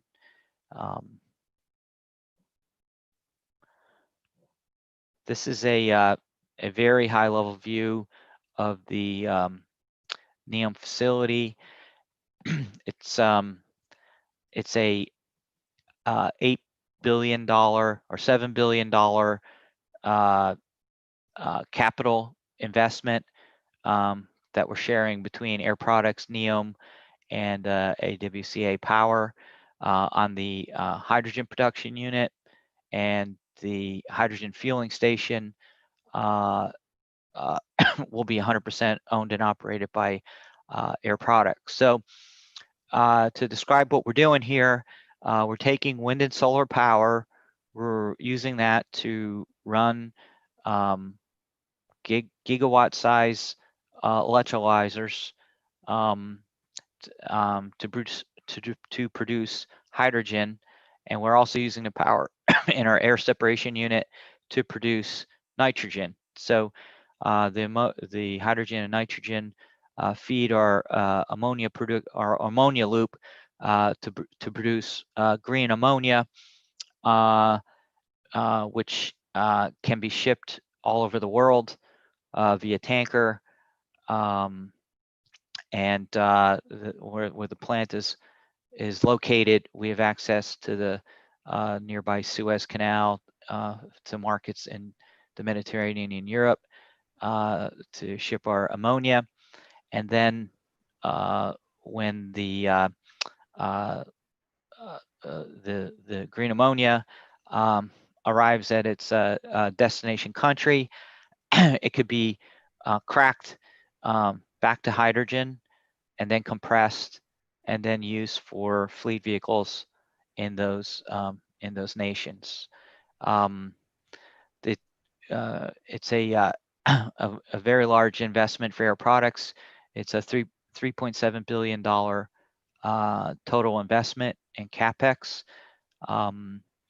We are just kicked off this project, so we're just in the early stages of the project, but by approximately 2025, this will be up and operating, and will be the first, as I said before, world scale demonstration of this this technology. I just want to say that obviously the ammonia loop process is something that we have experience with. The ammonia cracker, our partner, has very much experience with, over 40 years of experience. Obviously, for air separation units, we've had many years of experience. So our partner for the electrolyzers also is very experienced. So we think we are bringing solid technologies and a solid team to this project in NEOM City.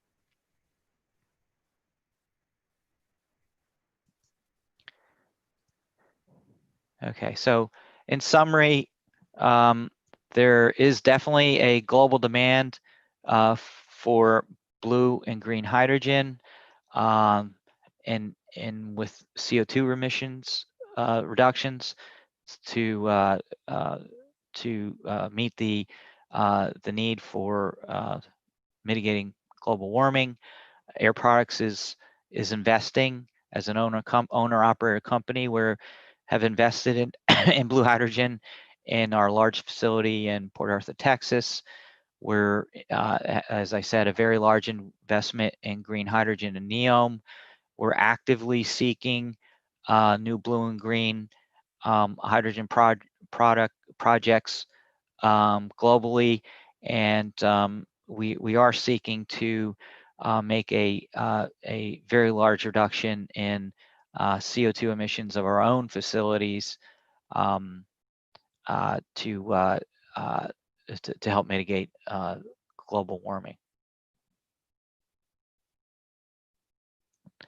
Okay.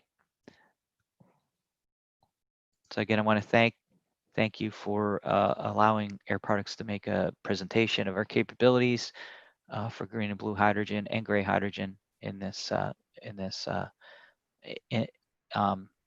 technology forum. Спасибо. Спасибо большое, господин Лафни. Вы еще раз показали нам, что перспективы использования водорода, водородной энергии вообще очень широки. И использование этой водородной энергии не просто экономически выгодно, но и для экологии тоже это очень выгодно. Спасибо большое. Теперь у нас время для вопросов-ответов.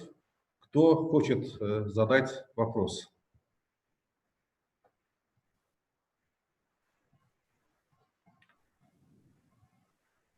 Так, здесь у нас имеются письменные вопросы.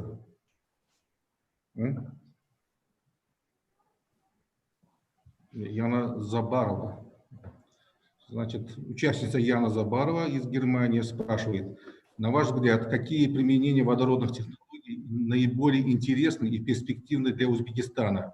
Производство зеленого водорода на экспорт, использование в системах накопления энергии, использование в транспортной сфере, использование в промышленных процессах для декарбонизации промышленной продукции. Так, ну, у нас начинает этим работать доктор Ахатов, Джасурджан. Можете ответить? Или Шавкат Маматкулов?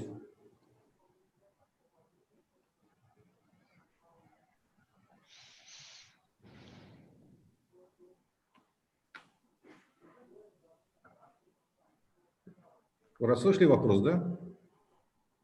Ну, в принципе, так как в настоящее время занимается институт металлургии, я могу ответить на этот вопрос. Те вопросы, которые заданы, это транспортировка, использование,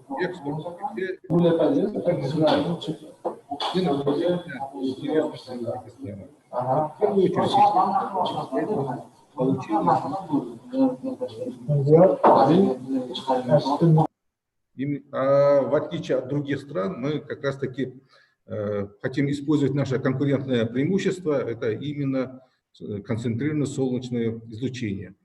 Как было указано в докладах, наша большая солнечная печь имеет уникальную возможность концентрации солнечной энергии до 3000 градусов. А, как известно, для расщепления воды необходима температура 1600 градусов, а для конверсии метана 1200. Поэтому мы на первом этапе планируем провести работы на большой солнечной печи для получения водорода путем расщепления воды. Затем уже работать над созданием более мобильных и малых таких солнечных печей. Когда мы получим водород, я думаю, что открываются широкие уже возможности для использования в промышленности, в сельском хозяйстве, где в презентации доктора Маматкулова было видно, что очень много сфер для применения. Спасибо. Могу я задать вопрос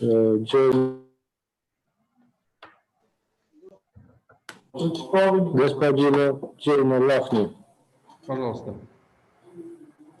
Так, значит, у меня вопрос такой. Какие могут возникнуть проблемы с хранением СО2, улавливаемого при производстве синего водорода? Джей.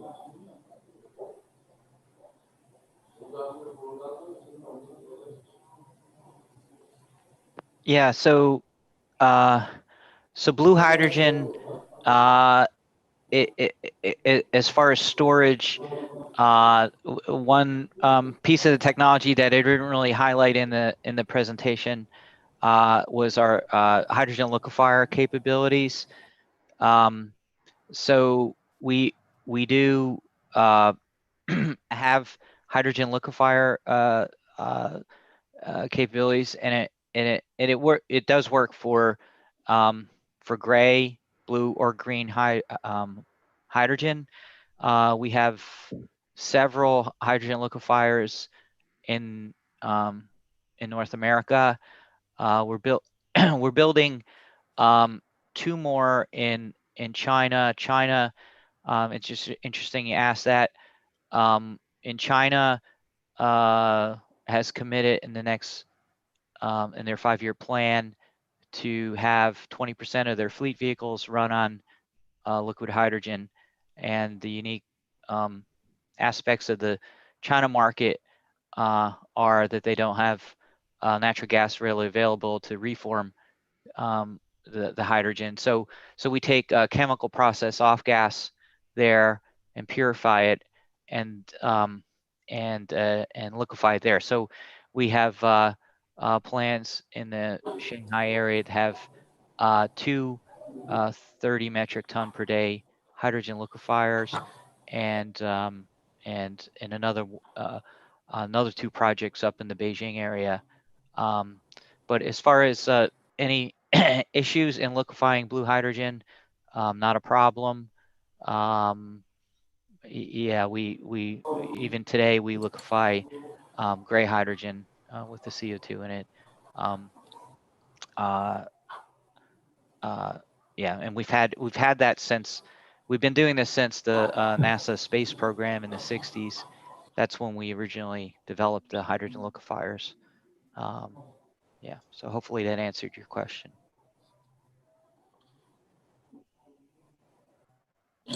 Джей, извините, у меня вопрос вообще относился к хранению не водорода, а СО2, который собирается при выработке Okay. водорода. Yes. Yes, okay. I'm terribly sorry. So, yeah, I mean, we have 2 main ways the CO2 is used. The one way is stored in typically caverns.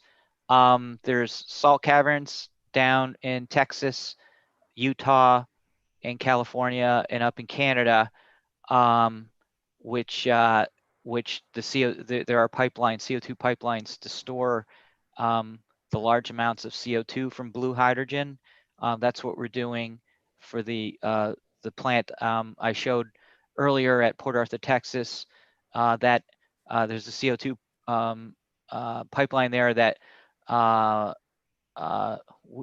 we send to caverns to store the CO2. There's also a Northern Lights project in Northern Europe where they're going to have pipelines going to wells in the North Sea to store that CO2 on global scale. And we're looking at projects there in Finland and in Rotterdam. Yeah.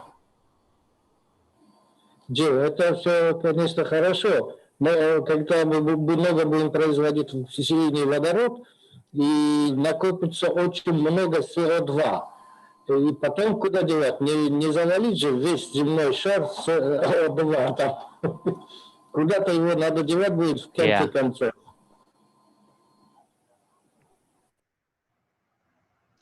Yeah, well, I guess the 2 things that part of our projects are storing it in these caverns and liquefying it for liquid CO2 for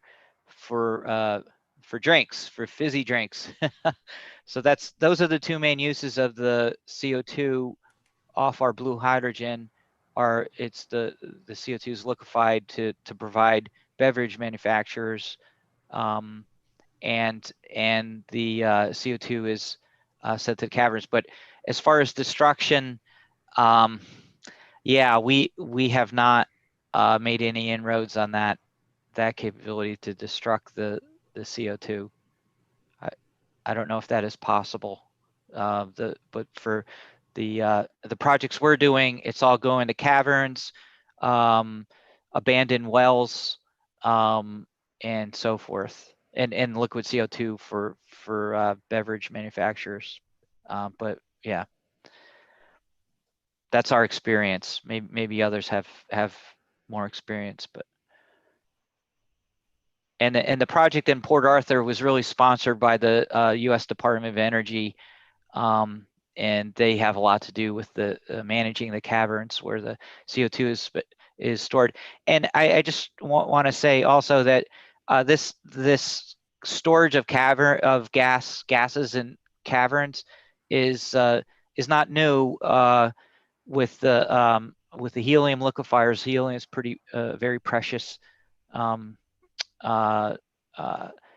molecule, and we've been storing helium for years, along with the U.S. government, along with the space program.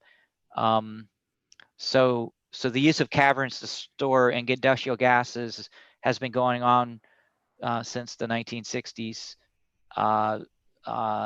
as a viable way to store large volumes of gas.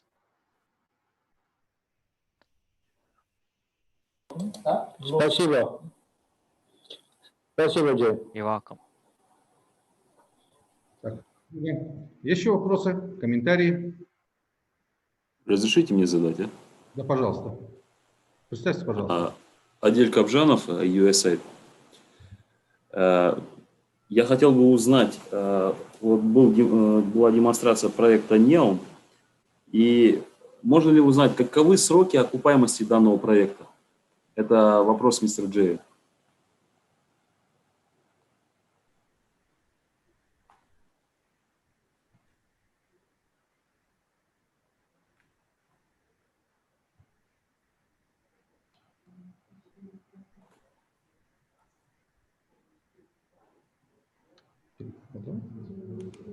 Я извиняюсь, я только не слышу.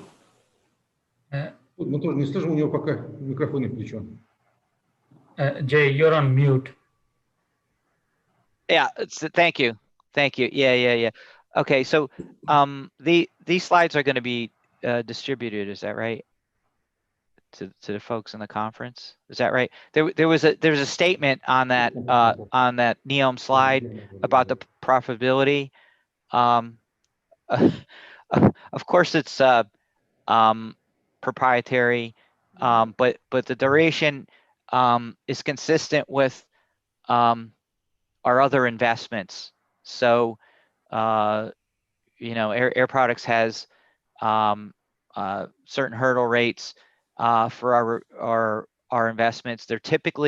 We're in the sale of gas business, so we typically have durations of 15 to 20-year contracts.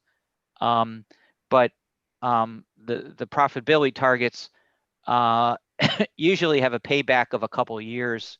I'm just speaking to our typical paybacks, and per the NEOM slide, that the NEOM project has a target returns consistent with our other industrial gas returns. I hope that answers your question. 15 to 20 years is a typical asset active life, and we usually have a payback of the first couple, 1/3 of that would be the payback time typically. So this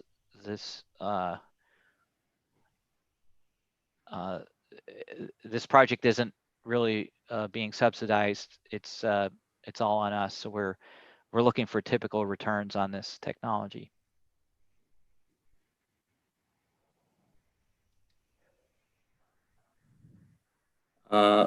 Спасибо, Джей. И еще один вопрос. Вообще, какой объем, на слайде не был указан объем выпускаемой продукции? В каких количествах будет вырабатываться водород на данном объекте?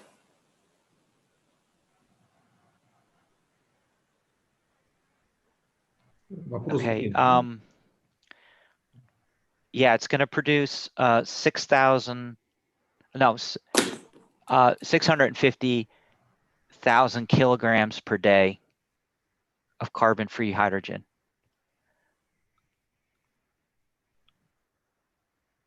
So that's another measure of it is it's a 2 gigawatt of power needed to power the facility. So it's probably like 2 world scale steam methane reformers instead of the electrolyzers. Like normally gray hydrogen that we're doing this in Texas City, Texas project where we're making just regular ammonia, and we have approximately 175,000 normal meter cube per day SMR there. So that's probably about the size in electrolyzer capacity that we'll have. But I think the more precise answer to your question is it's 650,000 kilograms per day of hydrogen. And hydrogen that's a lot of hydrogen. Hydrogen's not light. I mean, is light. It's that's a large volume of hydrogen.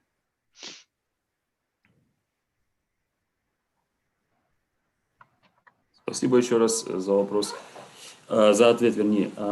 И третий вопрос разрешите, пожалуйста, задать. Сроки окупаемости указаны где-то 15-20 лет. А сам объект, какова продолжительность жизни этого объекта? То есть насколько его может хватить по проектным его характеристикам?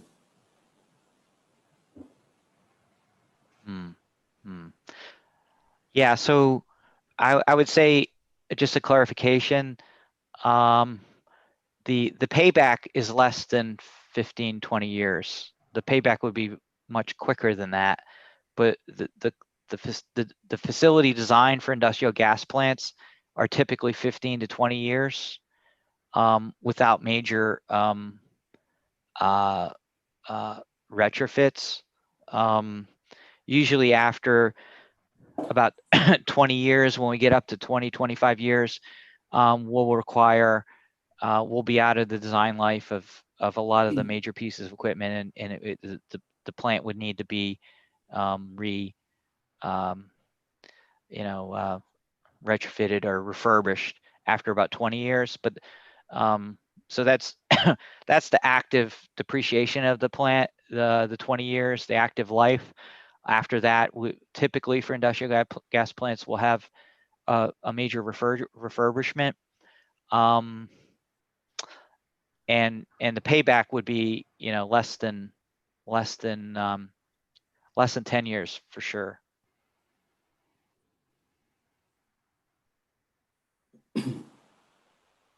Хорошо, спасибо большое. Спасибо. Еще вопросы, комментарии?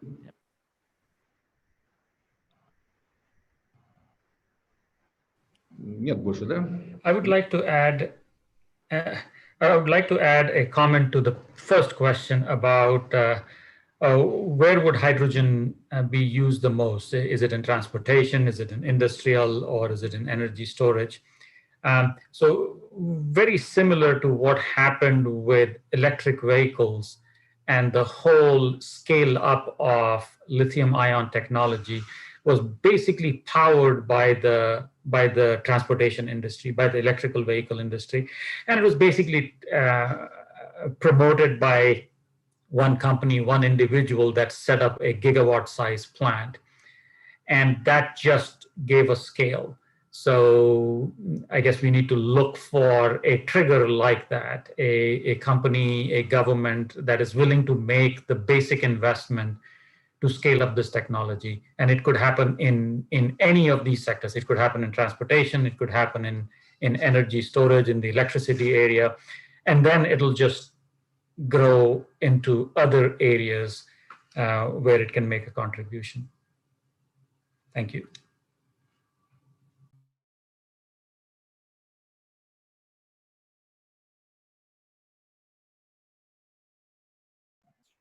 Пожалуйста.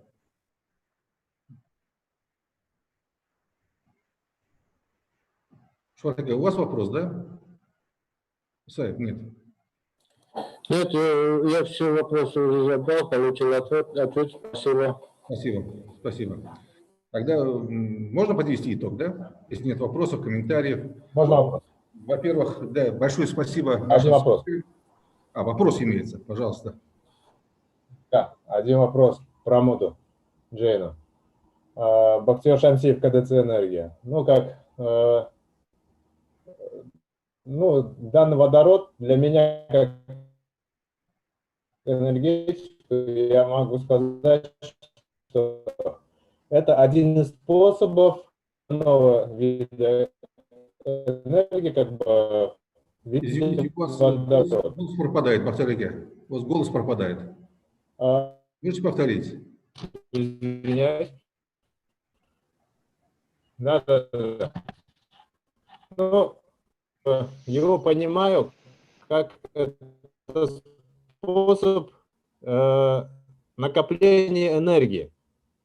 Альтернативной или как бы возобновляемой энергии как бы в виде объема какого-то водорода. Хотел бы задать вопрос в таком виде. Если сравнивать с другими накопителями, с теми же аккумуляторными батареями или же ГАЭСами, какой ценовой диапазон этот накопитель водородный может входить? Промот, можете ответить на этот вопрос?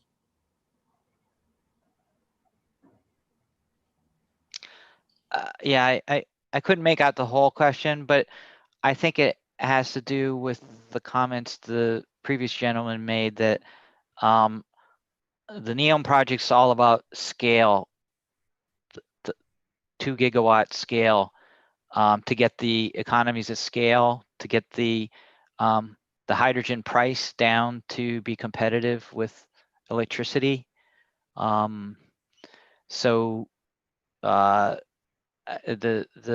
think the focus of the NEOM project is to leverage the scale of the renewable power generation via wind and solar in Saudi Arabia to be able to fuel the green hydrogen production there. So I mean that's that's the strategy to get the green hydrogen price down to customers for fuel vehicles. And there's also anticipation that certain countries in Europe will subsidize some portion of the green hydrogen price to get us all the way to meeting or beating electrically powered vehicles, because the means of electrification isn't really green. What we'd be offering is green hydrogen, and the approach is to get a mega scale project to produce the hydrogen in Saudi with their abundance of wind and solar there. So it's all in the scale of the hydrogen and ammonia producing facility to get us near where we need to be. And I would think that we'd need some help from the people in Europe and other places in the world that would be willing to pay a slight premium to have carbon-free fuel.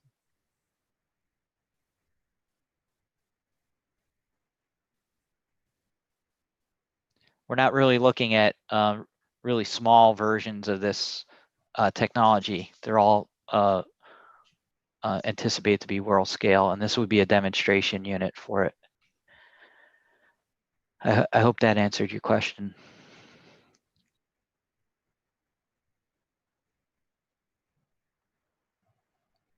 Спасибо. Сегодня были очень интересные презентации, очень интересная дискуссия. Ну, к сожалению, уже время подошло, мы вынуждены закончить нашу сессию и подвести итоги конференции нашей в целом. Сегодня мы с вами обсуждали вопросы, касающиеся политики в сфере энергетики, в том числе водородной энергетики. Еще раз убедились, что государство, правительство поддерживает именно развитие зеленой энергетики, в частности водородной энергетики. И то, что Узбекистан также принял ряд законодательных актов в этой сфере, именно и приветствуется. Но здесь, конечно, и есть некоторые проблемы. Проблема это связанная с подготовкой или нехваткой кадров. Поэтому вот, я приглашаем всех наших спикеров, участников дискуссий и семинара, ну, в качестве, во-первых, лекторов для наших университетов, для наших студентов.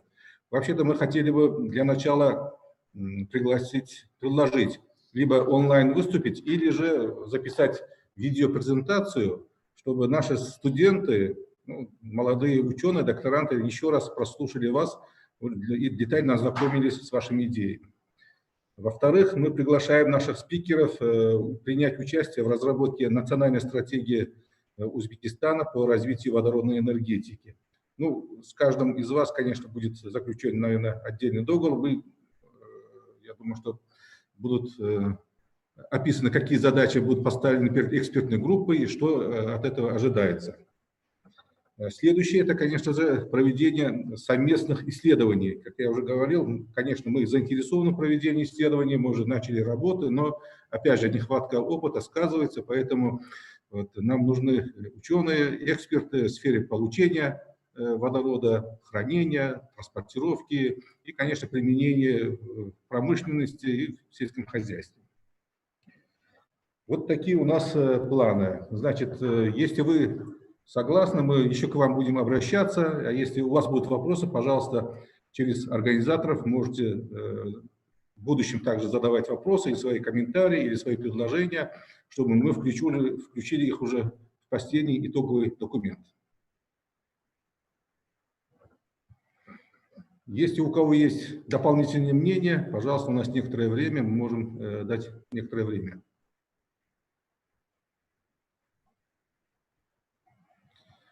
Спасибо большое. Мы потратили ваше время, наше общее время. Мы уже более 3 часов работаем. Я думаю, что в некоторых странах уже глубокая ночь. Хорошо отдохнуть вам. И желаю всем благополучия. Спасибо. Спасибо всем и до свидания. Спасибо всем, всего доброго.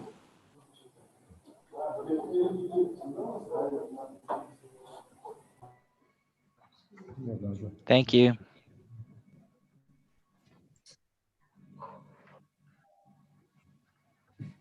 Everyone. До свидания.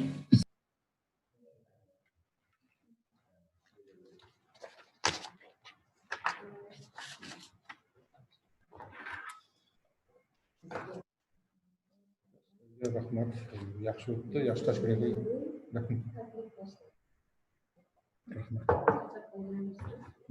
Anchaga hali yana bittasiga borishim kerak. Akademiyada hozir sovet direktori bo'lyapti, yaqinda boshlandi. O'zi so'rab keldim.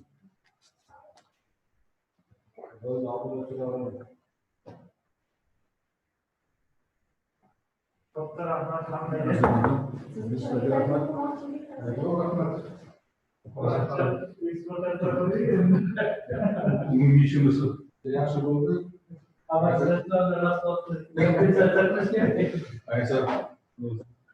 Yaxshi tanlangan. Yaxshi bo'ldi, agar bizga ekspertlar bergan bo'lsa, ishimiz ancha yengillashadi. Ularni